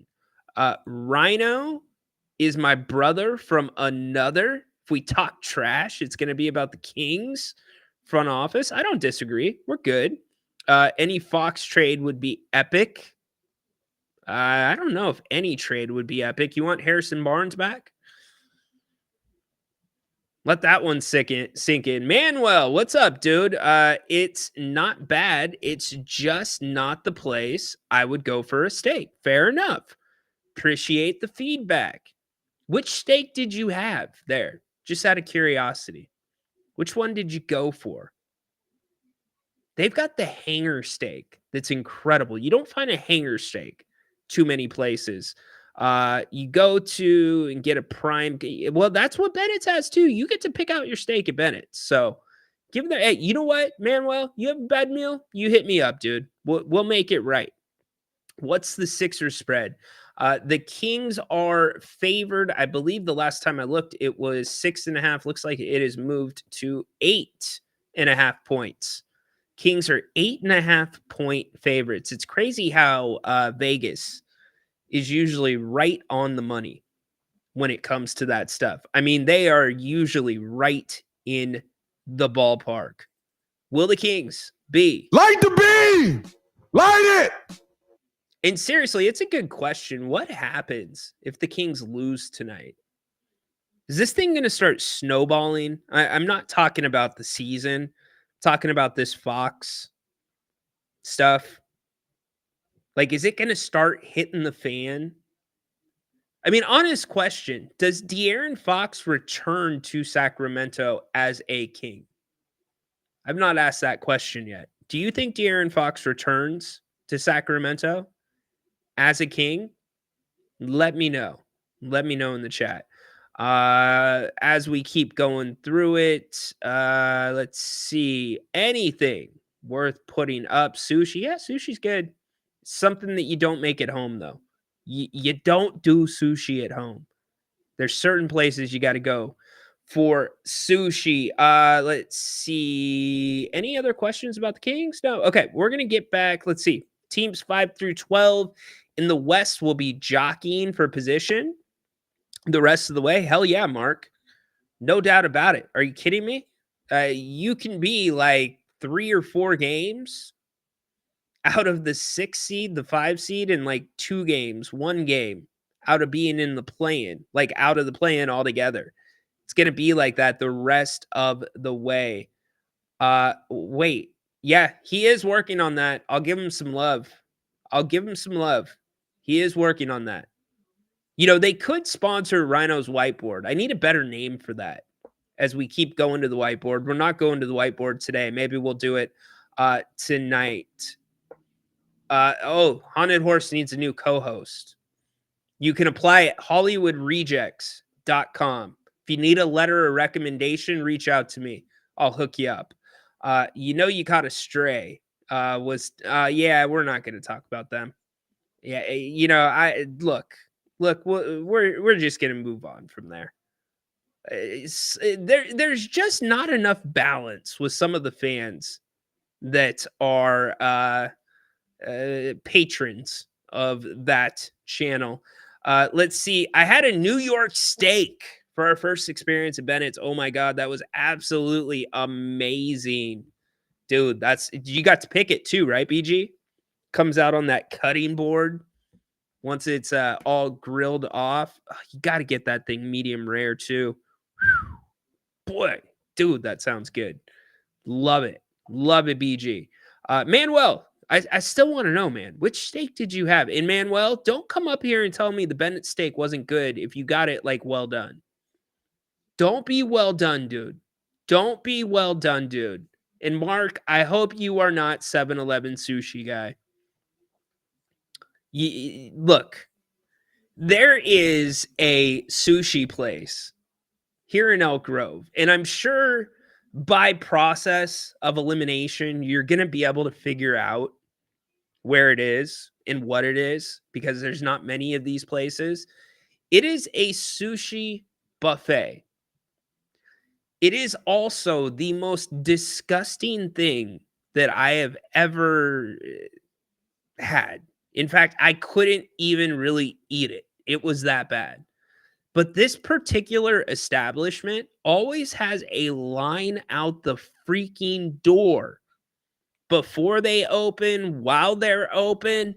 Hell, like the night before they open the next day, people are lining up. Not really, but I don't get it. Like so my brother, he had never had sushi. So we were in Maui, and my brother and all his friends were with us. And this is when they were, I want to say like high schoolers. They were probably like freshmen in high school, right? And they had sushi in Maui. Think about that for a second. They had sushi in Maui. Is there a better place besides Japan to probably have sushi? No. They had sushi in Maui. And so now all of a sudden, when we got back home, it's like, we love sushi. Let's go get sushi. Right? And it was one of their birthdays. And they're like, oh, since sushi's expensive and we can eat so much of it, why don't we go to the all-you-can-eat place? And that's where they choose to have the birthday dinner.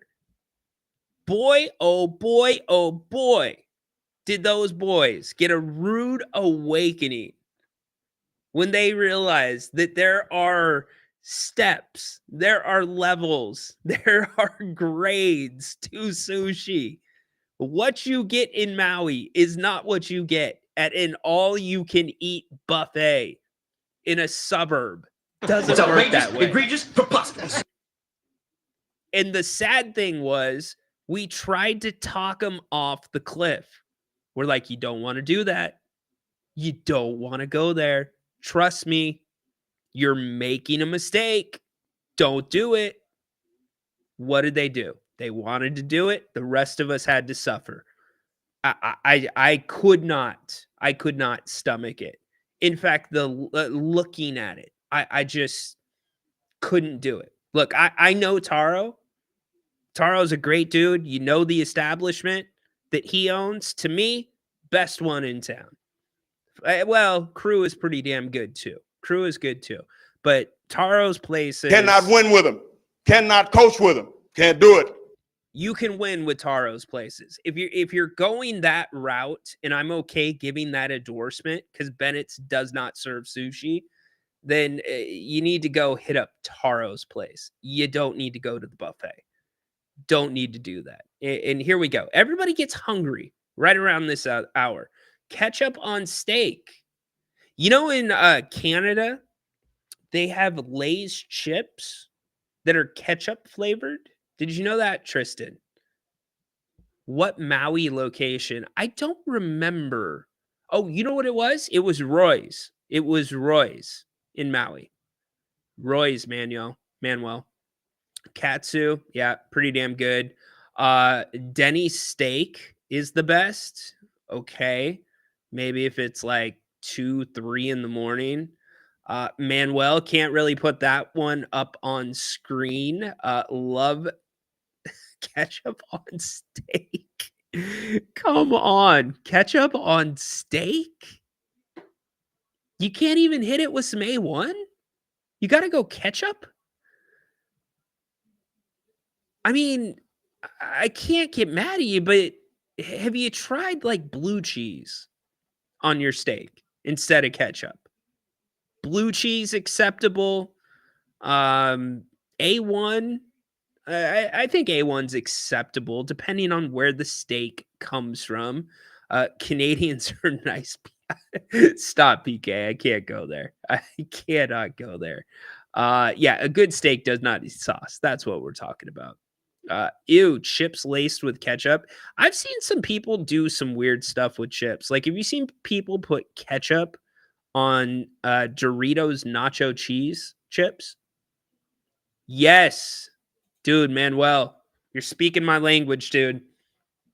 It's the only place to eat in Maui. If you go to Maui, you got to go there. It is the perfect place. You feel like you are in paradise, the little corner of the island that it's on. It's our favorite place to go, hands down. I'm so glad you said that. And the Lahaina fires, oh, gosh, that was just miserable. If you've been to Maui and you understand Lahaina and you've walked around that area of town, oh, my gosh. I mean, there was a place in Lahaina that we used to go called Lahaina Coolers. And it was kind of like a Creole meets Polynesian place. It looked like an old New Orleans building. Incredible stuff. But Mama's Fish House, oh, man, Mama's Fish House was the place, is the place. Mama's Fish House, you cannot go wrong with Mama's Fish House. And basically, the premise of this place, if you don't know, and first off, it is really hard to get a reservation in Mama's Fish House. It's not easy to get a reservation. If you can get a seat at the bar there, cool. But it's hard to get a reservation, but it's doable. You can get one. But everything they're serving that day was caught that day. I think one of their more popular dishes, I believe it's a halibut stuffed with crab, and it's got like a macadamia crust on it. Oh, dude, it's worth making the trip to Maui. 100% worth it making the trip to Maui. We always stay we stay in Kaanapali though, all the time when we're in Maui. So anyways, we have diverted way too far. Let's get back to some Kings talk. If you're just joining the show, mustard. Oh my gosh. Now we're going mustard. Sierra Nevada IPA mustard. The hazy IPA mustard. It's good stuff right there. All right. Back to the show that we are supposed to be doing. We're talking De'Aaron Fox.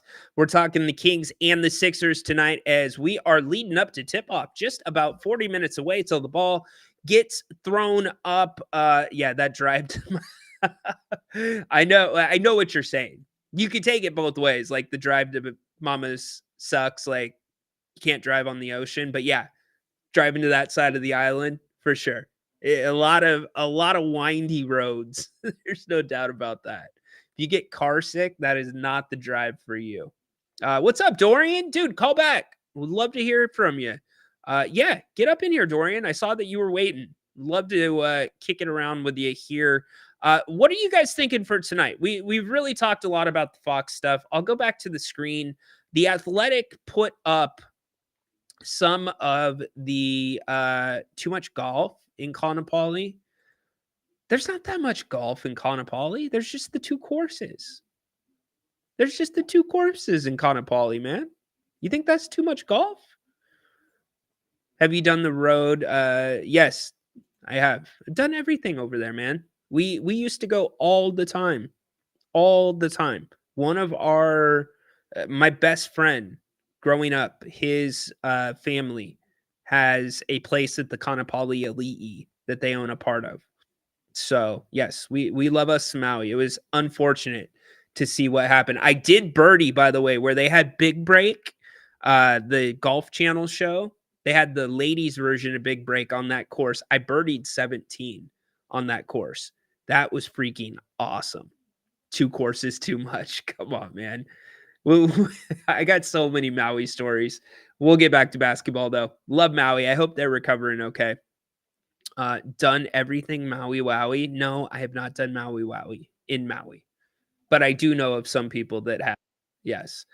Really quick, here's some of the different trade scenarios. Let's throw them up, and then we're going to get to Dorian. The Athletic came out with this one. A Wemby team-up. Spurs acquired De'Aaron Fox from the Kings. 3-team trade, which I do think this is going to have to be a 3-team trade any way you cut it.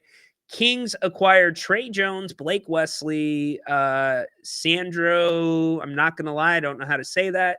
2 2025 first-round picks via San Antonio and Atlanta. So remember, that was one of the really important things that I had said before, that San Antonio has a 2025 and a 2027 unprotected from Atlanta.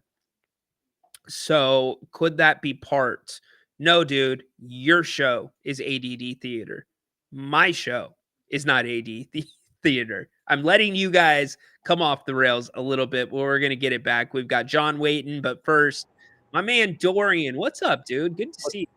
Good to see you too, Ryan. Sorry, bro. I had somebody come into my office before I called in, man. Sorry about that. All good, brother. What's happening?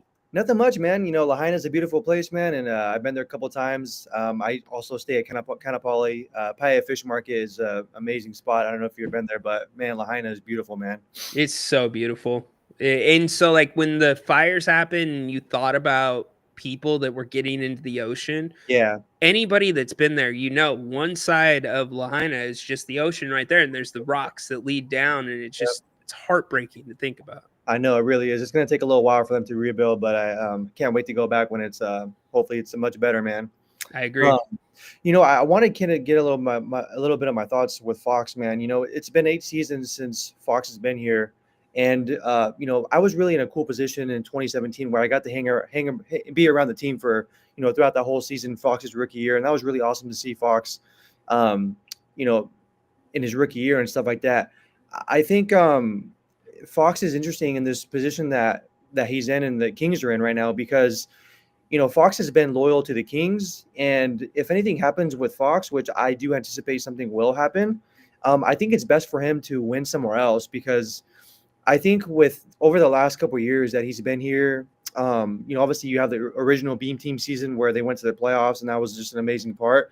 But I could just kind of see obviously I don't know him personally, and we don't know him personally. I don't know you, maybe you do, but you could just kind of see like the last couple of seasons, man, his body language just isn't there, his attitude, his personality.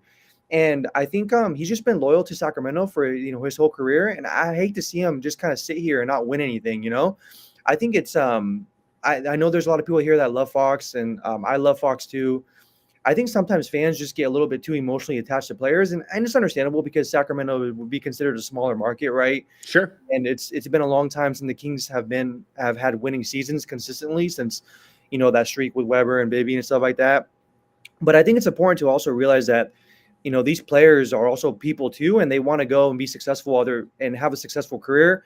Again, I don't know Fox. I don't know if money's more important for him, if winning is important for him. I don't know if he wants to be closer to home, being that he's from Texas or whatever. I'm not trying to speculate on trade rumors or where he's going, but I think if the Kings do move Fox, I think they need to get the biggest assets and the most whatever draft capital, whatever that is, because you can't fail at this trade. Like there's a lot of stuff. There's a lot of, with future, like with Fox leaving, I mean, you hear the word rebuild, and I don't think that sounds good for DeRozan being at the end of his career, for Sabonis if he wants to re-sign here. Keegan Murray's gonna have to make a decision if you want to sign Keegan Murray. Obviously, Monk's locked in for the next 3 years, man. But I don't know. I just think that with this being public now, I think this kind of situation is a little bit too far gone now. I don't know if it's salvageable. No, but for me, I don't think it is. For me as a fan and someone that's like not emotionally attached to the team, even though I love the Kings, I have a tattoo of them. Like I think it's best for Fox to go win somewhere else, and I would love for him to go for him to go win and for the Kings to make a great trade and position themselves for a better future, man. Because I don't think it's kind of working out right now with he'll have his games where he's consistent. I just think he's shooting too much threes. I don't know. I think the eye test, Monk is playing a lot better. I don't know. But nonetheless, whatever happens, and I hope that at least both parties can come to an agreement where both parties can win, But Fox will always be a king. And those are just kind of a little bit of my thoughts. I think, based on some reports and based on, hearing your content and, other places, other areas of media, I think this front office, man, has a lot of work to do. I don't know. I don't know the owner personally, obviously. But I just think these leadership and business and successful teams, it comes from the top down, man. And if you don't have a solid foundation with ownership, with people making decisions, I think this is going to continue being a circle, man. And I don't want the Kings. I've been a lifelong fan myself, just like you have, and I would hate to see another bad streak of Kings basketball being bad. That's not good for the NBA. That's not good for Sacramento. It's not good for the economy here in Sacramento. And I think that whatever happens to Fox, man, Monty, West, whoever the hell's in charge needs to hit, because the future of the Kings, and I think it's important for this city for the Kings to be good in the NBA. Spot on, nailed it, Dorian. I owe you a message privately. Oh yeah, no problem, no problem, brother. Hey, thank you for the call. You freaking nailed it. As always, thank you for the content, man. You're a brother, so I appreciate what you and Grant do. And if you're, make sure you like and subscribe and hit up if you don't like that. Thanks, guys. Appreciate that, brother. Thank you, Dorian, plugging us. Good dude. Love Dorian. He's an OG. A lot of truth to what Dorian says. I do want to say this, and I'm with Dorian on this. Like, I don't think there's going to be a segment of the fans that's like, screw Fox. Boom. We've seen some of them in the chat. That ain't here. That's not me. And you are entitled to do whatever you want to do. Now, I'll say this, and Don, we're going to come to you. John, we're going to come to you in a second. My opinion can change. I am entitled to change my opinion. But if this doesn't become a distraction, De'Aaron remains professional. He's not bringing everybody else down. It doesn't turn into a sideshow, whether that's now until the trade deadline or through the end of the season if the Kings don't trade him at the deadline. As long as he keeps it professional and goes about his business, De'Aaron Fox has done this team a massive favor.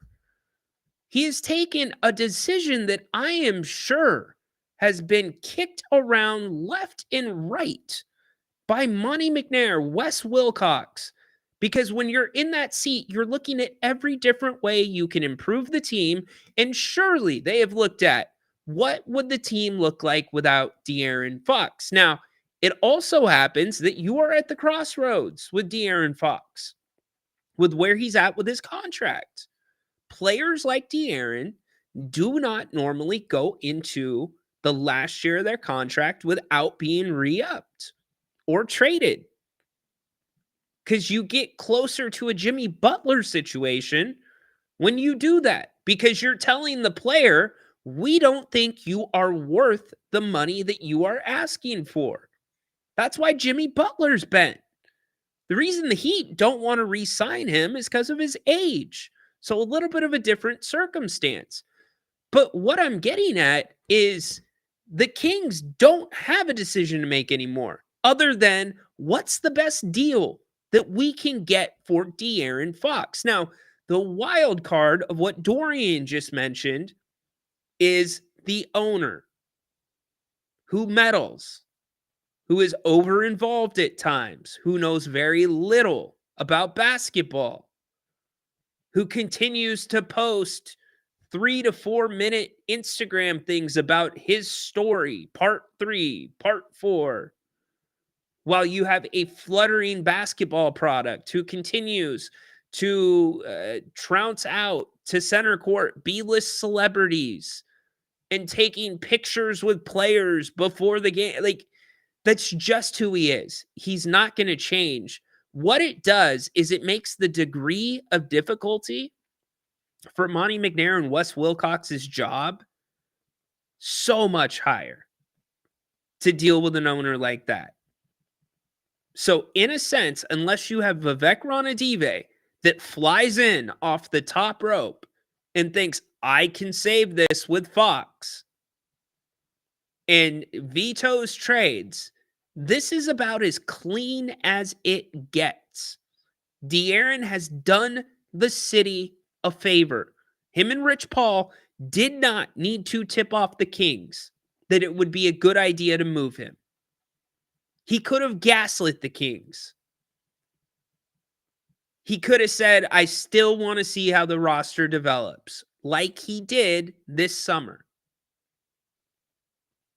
He has put them in a position to land on their feet if they make the right deal. That's what it comes down to.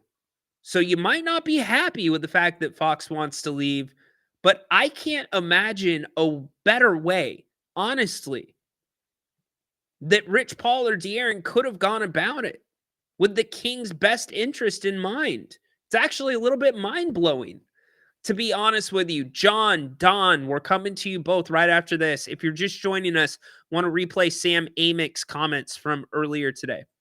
We had Jimmy Butler stuff popping. We had the De'Aaron situation. You know, I've been reporting on it for months. You guys know the whole backstory, kind of the increased discontent that was on De'Aaron's side about the future of the Kings. I did not think that we were going to see it near the deadline, if I'm being honest with you. And even yesterday, it's funny because, you know, you guys know the media business, like, started getting word that this was happening. Didn't admittedly think it was a media thing.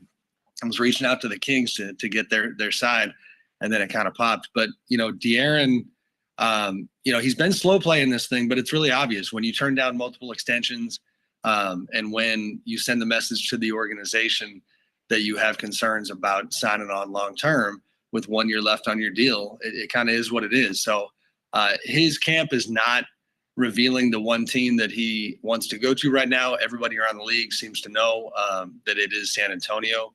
And, you know, and again, that's something that we've been on for a while. So we'll see what happens. The Kings are in a tough spot. You know, they are a team that, not to go too big picture, but you guys know for almost 20 years, you don't make the playoffs. And so by their standards, this team's not bad. You know what I mean? But De'Aaron is looking at it like, I want to contend for a title. I'm not looking to kind of just go by the standards of an organization that has struggled so much. Yeah, Sam, I was going to ask, like you said, the Kings are in a tough spot.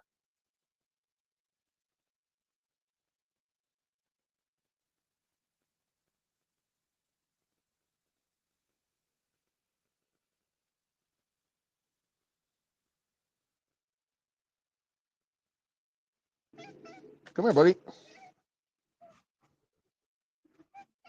No sound, Ryan. What's up, Finchy? No You sound, hear me? buddy. My bad. Oh, there you are. There I was no was sound muted. for a That's second. on How's it me. going, man? That's on me. It's all good. All good.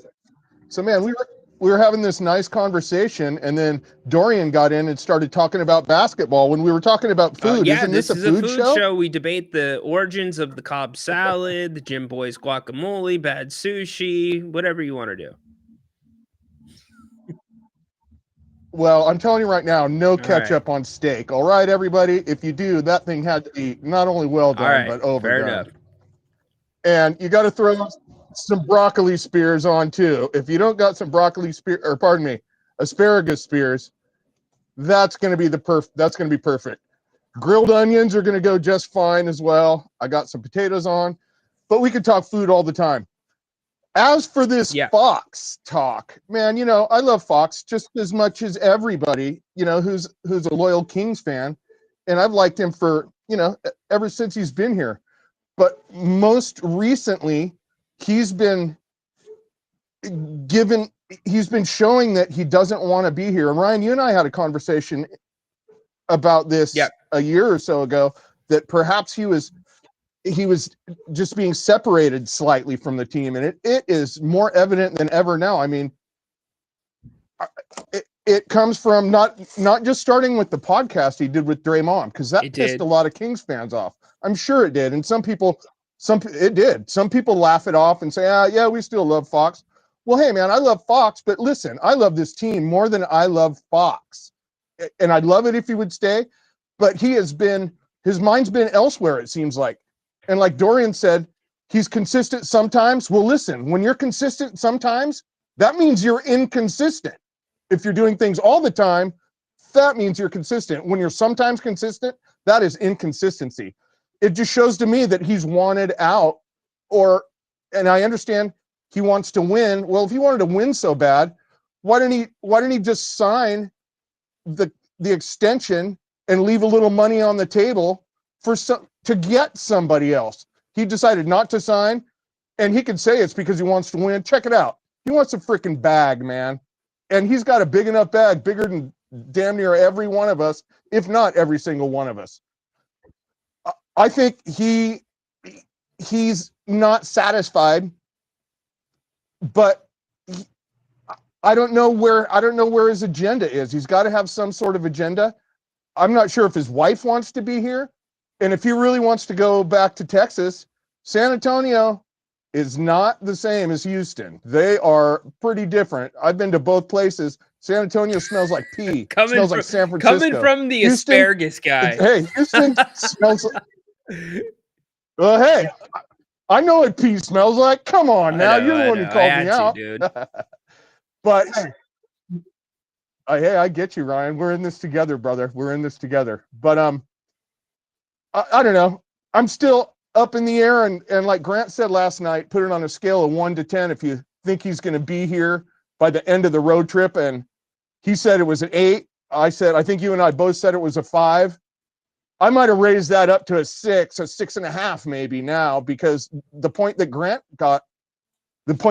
put out was that after this crap going on, there could be a lot of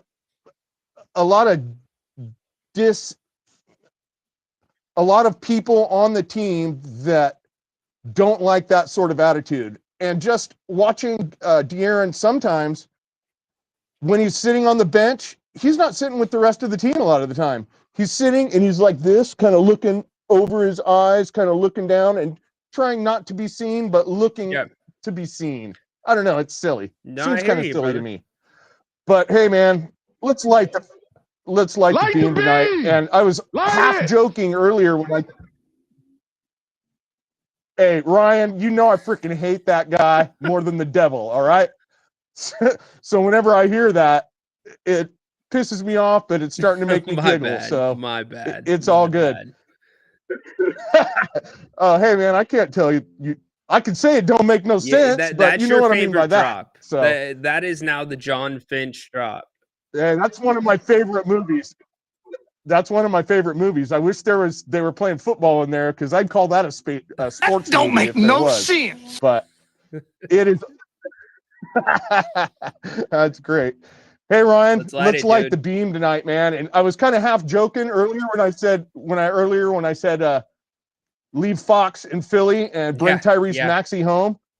Really? That would be fucking awesome. Pardon my French. That would be freaking awesome because Maxey has been getting better and better, and he never gives up. He's one of the guys, kind of like Domas.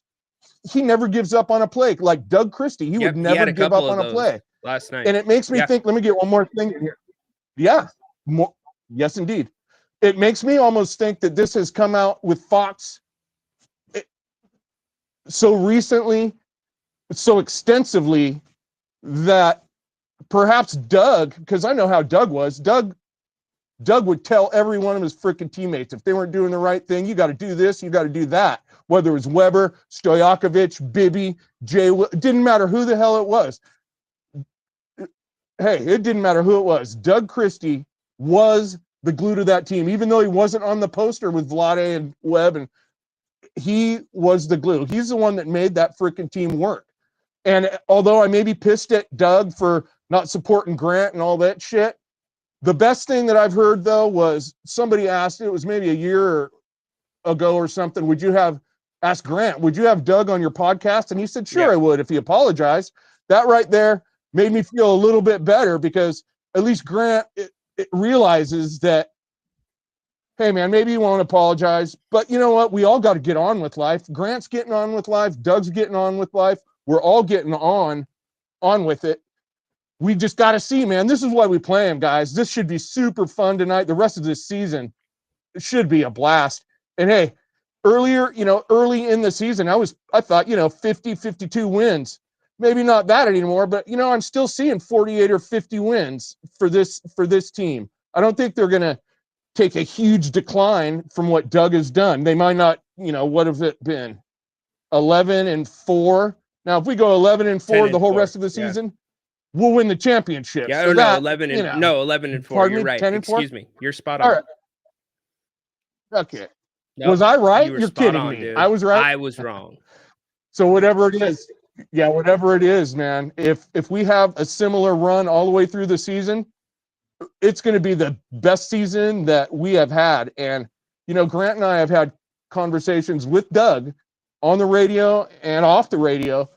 And Doug is a smart son of a bitch, man. He knows what he's doing. He knows how to pull triggers. He knows how to get guys together and 100%. make them want to play together. 100%. It's going to be fun, man. You're spot on. It's going to be fun. And, I could be pissed all I want, but I am more of a Kings fan than anything. And, all lives matter. Grant's, Doug's, my cat's, yours, Dorian's, even Haunted Horse. Your life matters too, buddy. I think.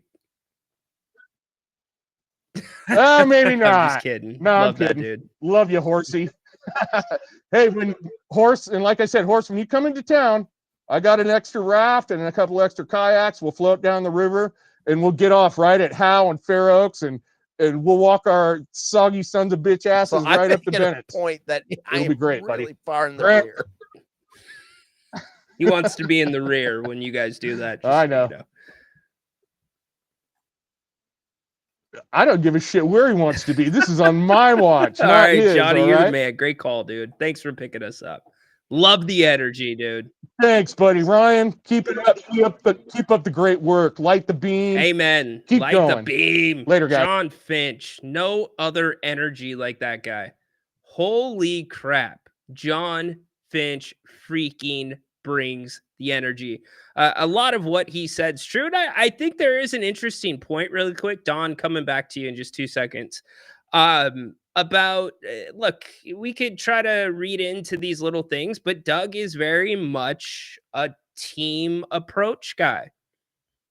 When you listen to Mike Brown talk, there's a lot of talk about Foxy, Domas. Those are our guys. Doug doesn't do that as much. He doesn't. Could it have affected things? Fox said in Ramona Shelburne's piece that he didn't want another coach.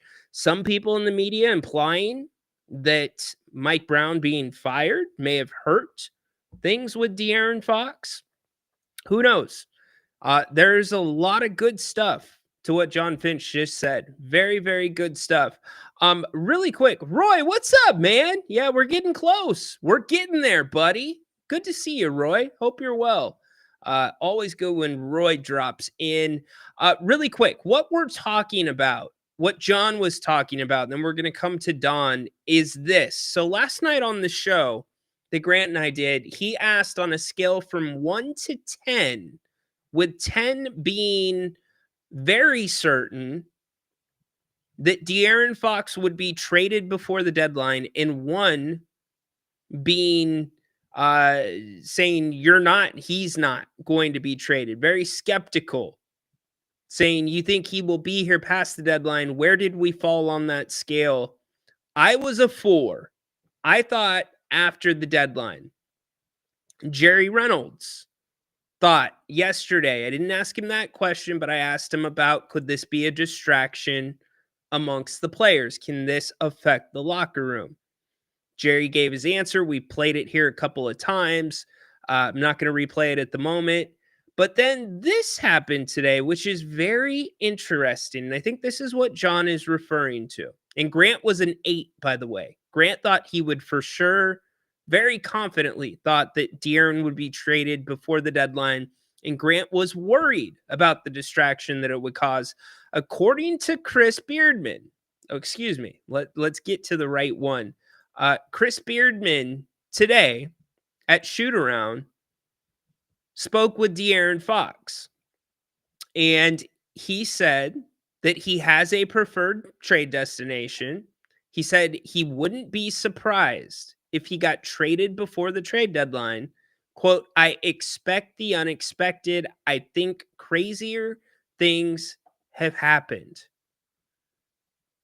So now I really start to wonder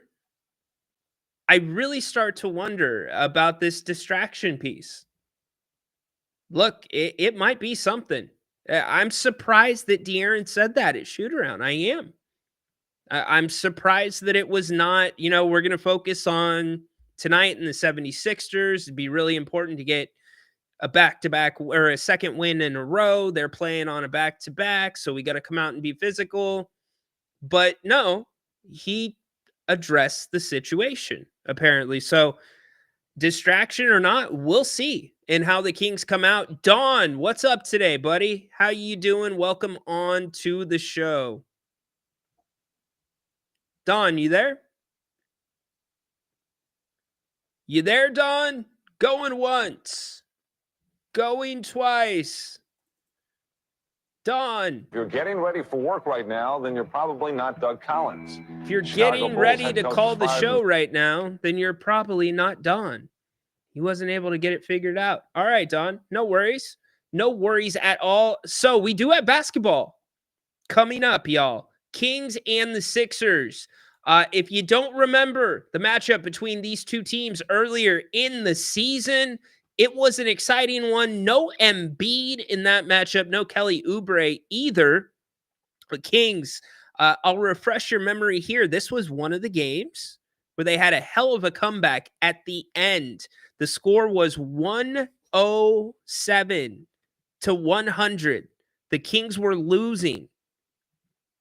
The Kings proceeded to get 7 straight defensive stops, including, count them, 1, 2, 3, 4, 5 turnovers. In the final 3 minutes, the Kings convert on the offensive end. They go on a 13-0 run, end up winning the game 113 to 107. Sixers played last night. Maxey, massive last night. 43 points. Big minutes for the Sixers starters last night. So can the Kings come out, be physical with them, do what they did not do in Brooklyn? Also, can the Kings play some defense, on-ball defense, switching, getting through pick and rolls, going to be very important.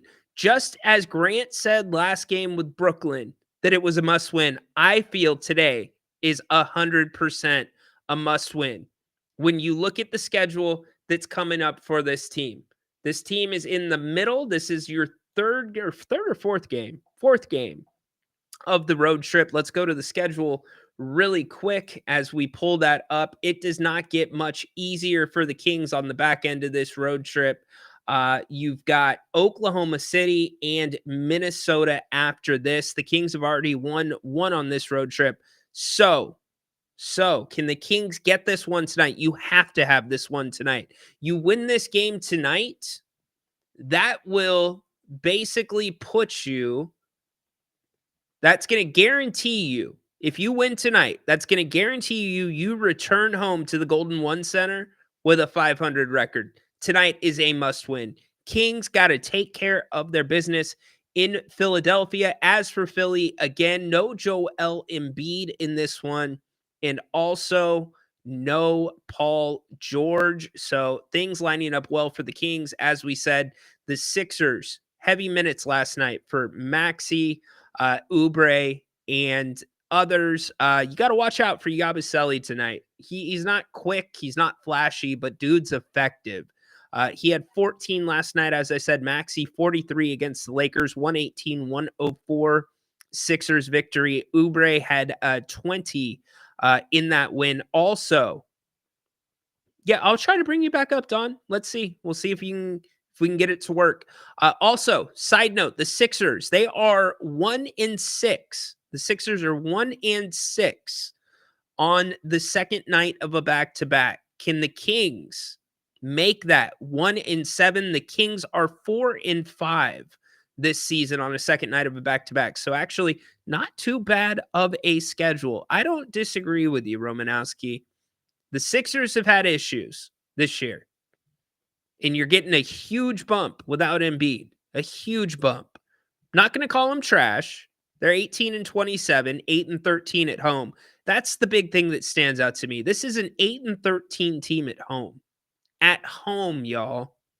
The Kings got to get this one. The Kings will get this one, in my opinion. Furious saying Fox is going to have 32 points. We will see. But Kings, Sixers getting ready to tip off in just about 17 minutes from right now. Let's close out the show. Try to give Don another chance. I want to try to get him up. He says his mic's working. Don, what's up, dude? Can you hear me? Now I know you can hear me. Don, are you there? No, it's registering. I'm kidding. Don. I'm messing with you, brother. What's up? What's up, Ryan? What's shaking? How you doing, brother? Good to hear from you. Not much. Look, I don't know why I can't turn my camera on your guys' read stream. I just don't have access to it for some reason. But anyways, I guess how I feel about it is it does seem like everything's going in the direction of Fox leaving. I think it's a foregone conclusion. I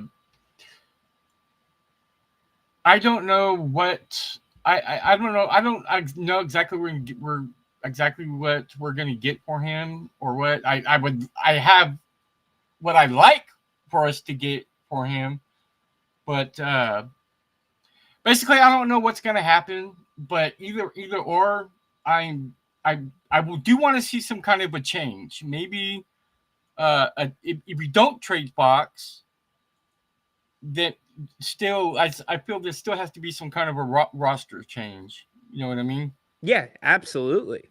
You've got two guys that weren't in the NBA to start the season, in McDermott and Crowder, on your roster.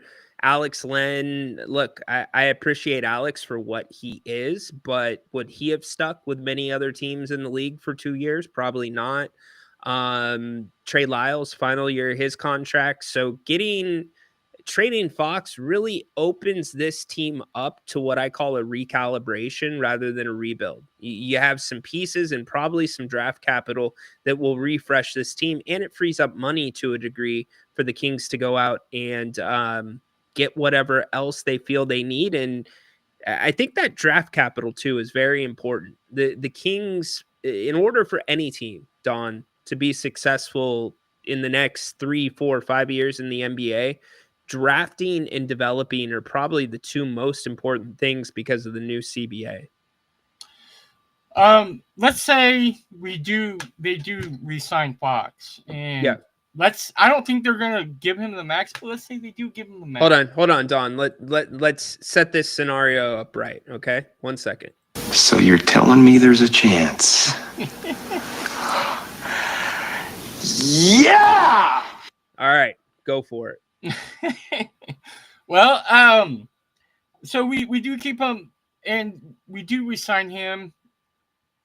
Let's say I'm maybe not a max, but we do give him the minimum, at least 50 mil or something like that. And the Kings still don't improve. How much would that set the team back? Because you let Mike Brown walk, and you paid him to go, and so this team needs capital in order to make shit happen. You know what I mean? Yeah, it's going to incredibly set you back because, in fact, I'll put this up for everybody. I'm not sure if you can see the screen right now while you're calling, but if you re-sign Fox, that is basically the money that you have minus the guys that are going to be coming off the books, and whatever the increase is in the cap for this next season, you're going to have the same core. You're not going to be doing much of anything else. You're going to have money to get maybe one guy, and the rest of the NBA is getting better. They're improving. They're taking risks. So if the Kings were to run it back again for a fourth season, if this team ran it back for a fourth season, basically as they sit today, say you've got that, whatever we call it, 12.5 million. Well, I guess it'd be 20 if you include Trey Lyles, 20 million to play with, but you're running back the core. I would tell you this Kings team at best would be a play-in team next year. At best. Yeah, there would really be no improvement. So that's why I'm leaning towards, I think Fox is going to get, or the money that we would have paid for Fox. You know, now you can, get other assets or something like that. Yeah, Fox is just an asset right now. Is my point. And if he goes, then he goes. And hey, I'm gonna miss him, but I am a Fox fan. I root for him. I'm not a Fox hater, but I think all around this team needs to improve. And if we do trade him, I'll be excited for it. I'll be ready to go. For sure. Appreciate you, man. Thanks for getting this out. One more thing, Ryan. Somebody was saying that you wanted to leave the chat open or something like that, to leave the stream going so that way everybody can chat. Yeah. Or whatever. Do you and Grant have a Discord server? We do not. Now we're talking with our people to maybe try some new things out. So both of us are represented by the same podcast agent, and we're looking at different things we might be able to collaborate on together. So we're looking at some of those things. So stay tuned. It's funny that you brought that up. So thanks for doing that. All right. Appreciate you, Rhino. Cool. Thanks a lot. Thanks, dude. Be well. Don, knocking it out of the park. Okay. So really quick, just to what Don was talking about, running it back, and those wondering what this team would look like without Fox to a degree. Well, here's what it looks like without Fox. There's the stats for you this season when De'Aaron Fox has not been on the floor. When you've got DeRozan, so those two top groups is what I'm going to draw your attention to. Those two top groups. The first top group right here, where I'm yellow highlighting, that's the pairing of DeRozan, Fox, Monk, Murray, and Sabonis. Below it is the pairing of DeRozan, Ellis, Monk, Murray, and Sabonis. The first pairing, your normal starting lineup, they've played 390 minutes together. The second pairing without Fox has played 123 minutes together this season. Now, the reason this is important, and I'm sure it's something that Doug Christie's looked at, I'm sure it's something the front office has looked at. 123 minutes is not 390 minutes in terms of a sample size. That is much bigger. One thing that's not debatable that I see a lot of you talking in the chat about is this. The defensive starts have been trash since De'Aaron's returned to the starting lineup. They've been garbage. I mean, like, garbage. We've had 40-point quarters, 38-point quarters. It's not been good. Like, they have been big Fat quarters that cannot happen, especially starting off the game. That is when you begin your physicality. That is when you set the tone. And by the way, if you want to get a good whistle, you can't just hop on the physicality train because your opponent is playing physical. You got to be the one to initiate that. The reason the Knicks get that whistle is because they're like that from minute 1 to minute 48. You can't flip a switch going from shooting jumpers to like, okay, now we got to get to the hoop, bro. Oh, you didn't call that a foul? What the hell? You called that a foul? And it's not how it works. There's a flow to this. And those starts have been all too commonly happening since Fox has returned to the starting lineup. Now, not completely on him. Defensive matchups change with Fox in the starting lineup. But to what I'm trying to demonstrate here, these numbers are per 100 possessions.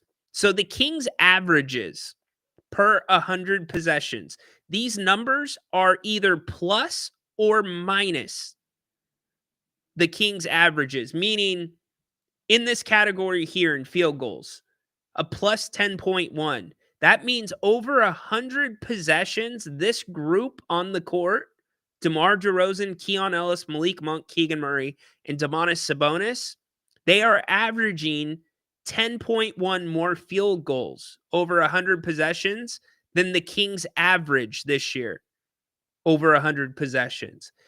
And when you look at these stats, this clearly demonstrates you have a core that can play really well together without Foxy on the floor. So with or without Fox, this team still has a pretty damn good chance. Some of the best basketball this team played, in fact, I would say the best basketball this team played was against Boston, and that was without De'Aaron Fox. He was hurt for that game. But here's the other thing I'm going to point out. Check this out. The Kings, the pairing that I'm telling you about, DeRozan, Ellis, Monk, Murray, and Sabonis, they're averaging 10.1 more field goals, made field goals, over 100 possessions than the Kings average this year over 100 possessions. But here's the weird thing. They're only averaging, 6.7 field goal attempts over the Kings average this season, which means they're playing more efficient and they're playing defense. They're turning defense into offense. They're scoring more on less shots. So trading Fox is truly, if the Kings get the right deal, if they do the right deal, it is a recalibration. You've still got a really solid core, and you've got some guys on some very friendly contracts if you're the Kings. Now, again, that's only over a sample size, over 123 minutes, but I've seen enough to know I like the pace that five plays with a lot. In fact, at times, I like that five starting off the game better than I like the five with Fox in it starting off the game. And that is strictly for defensive purposes. Hey, don't forget, we are back at the half. Thank you all for being here. It's been a marathon leading you right up to the Kings and the Sixers. We're back at the half. Come wish the one and only Mr. Holy moly, Jim Bob Bully himself, Jerry Reynolds. It is his birthday today. So happy birthday to Jerry. We can't wait to have him here at halftime. Can't believe he's going to celebrate his birthday with us. What? So come show him some love at the half. We will be talking the first half, give you some predictions for the second half, and also our final scores. And as always, Grant and I will be here for the post-game show, taking your calls and talking about this ever-evolving De'Aaron Fox situation. Will he or won't he be traded by the trade deadline? Again, if you are just joining the show, Chris Beardman spoke with De'Aaron Fox earlier today. Go back and listen to the show. You can hear what Chris Beardman got out of De'Aaron Fox. And yeah, that's it. Thanks for being here. Enjoy the first half. Again, a must win for the Kings. You win this game, you come back to Sacramento. No matter what you do the rest of the road trip, if you lose to the Thunder, if you lose to the Timberwolves, which are very strong possibilities, you still come back to Sacramento at 500 or better. You got to win this game tonight. The Sixers, again, without Joel Embiid, without Paul George, should be a fun one. We will see you in 24 minutes for the halftime show. So long until then, go Kings. Light the damn beam. Light the beam. Light it. Coach Christie, I know you've got an important game to coach right now, but could you break us down? We're just as important as the rest of that group. Can you break us down, Coach? You got us? All right, cool. That's big time shit. Together on three, y'all. 1, 2, 3. Together. Cool. Court is dismissed.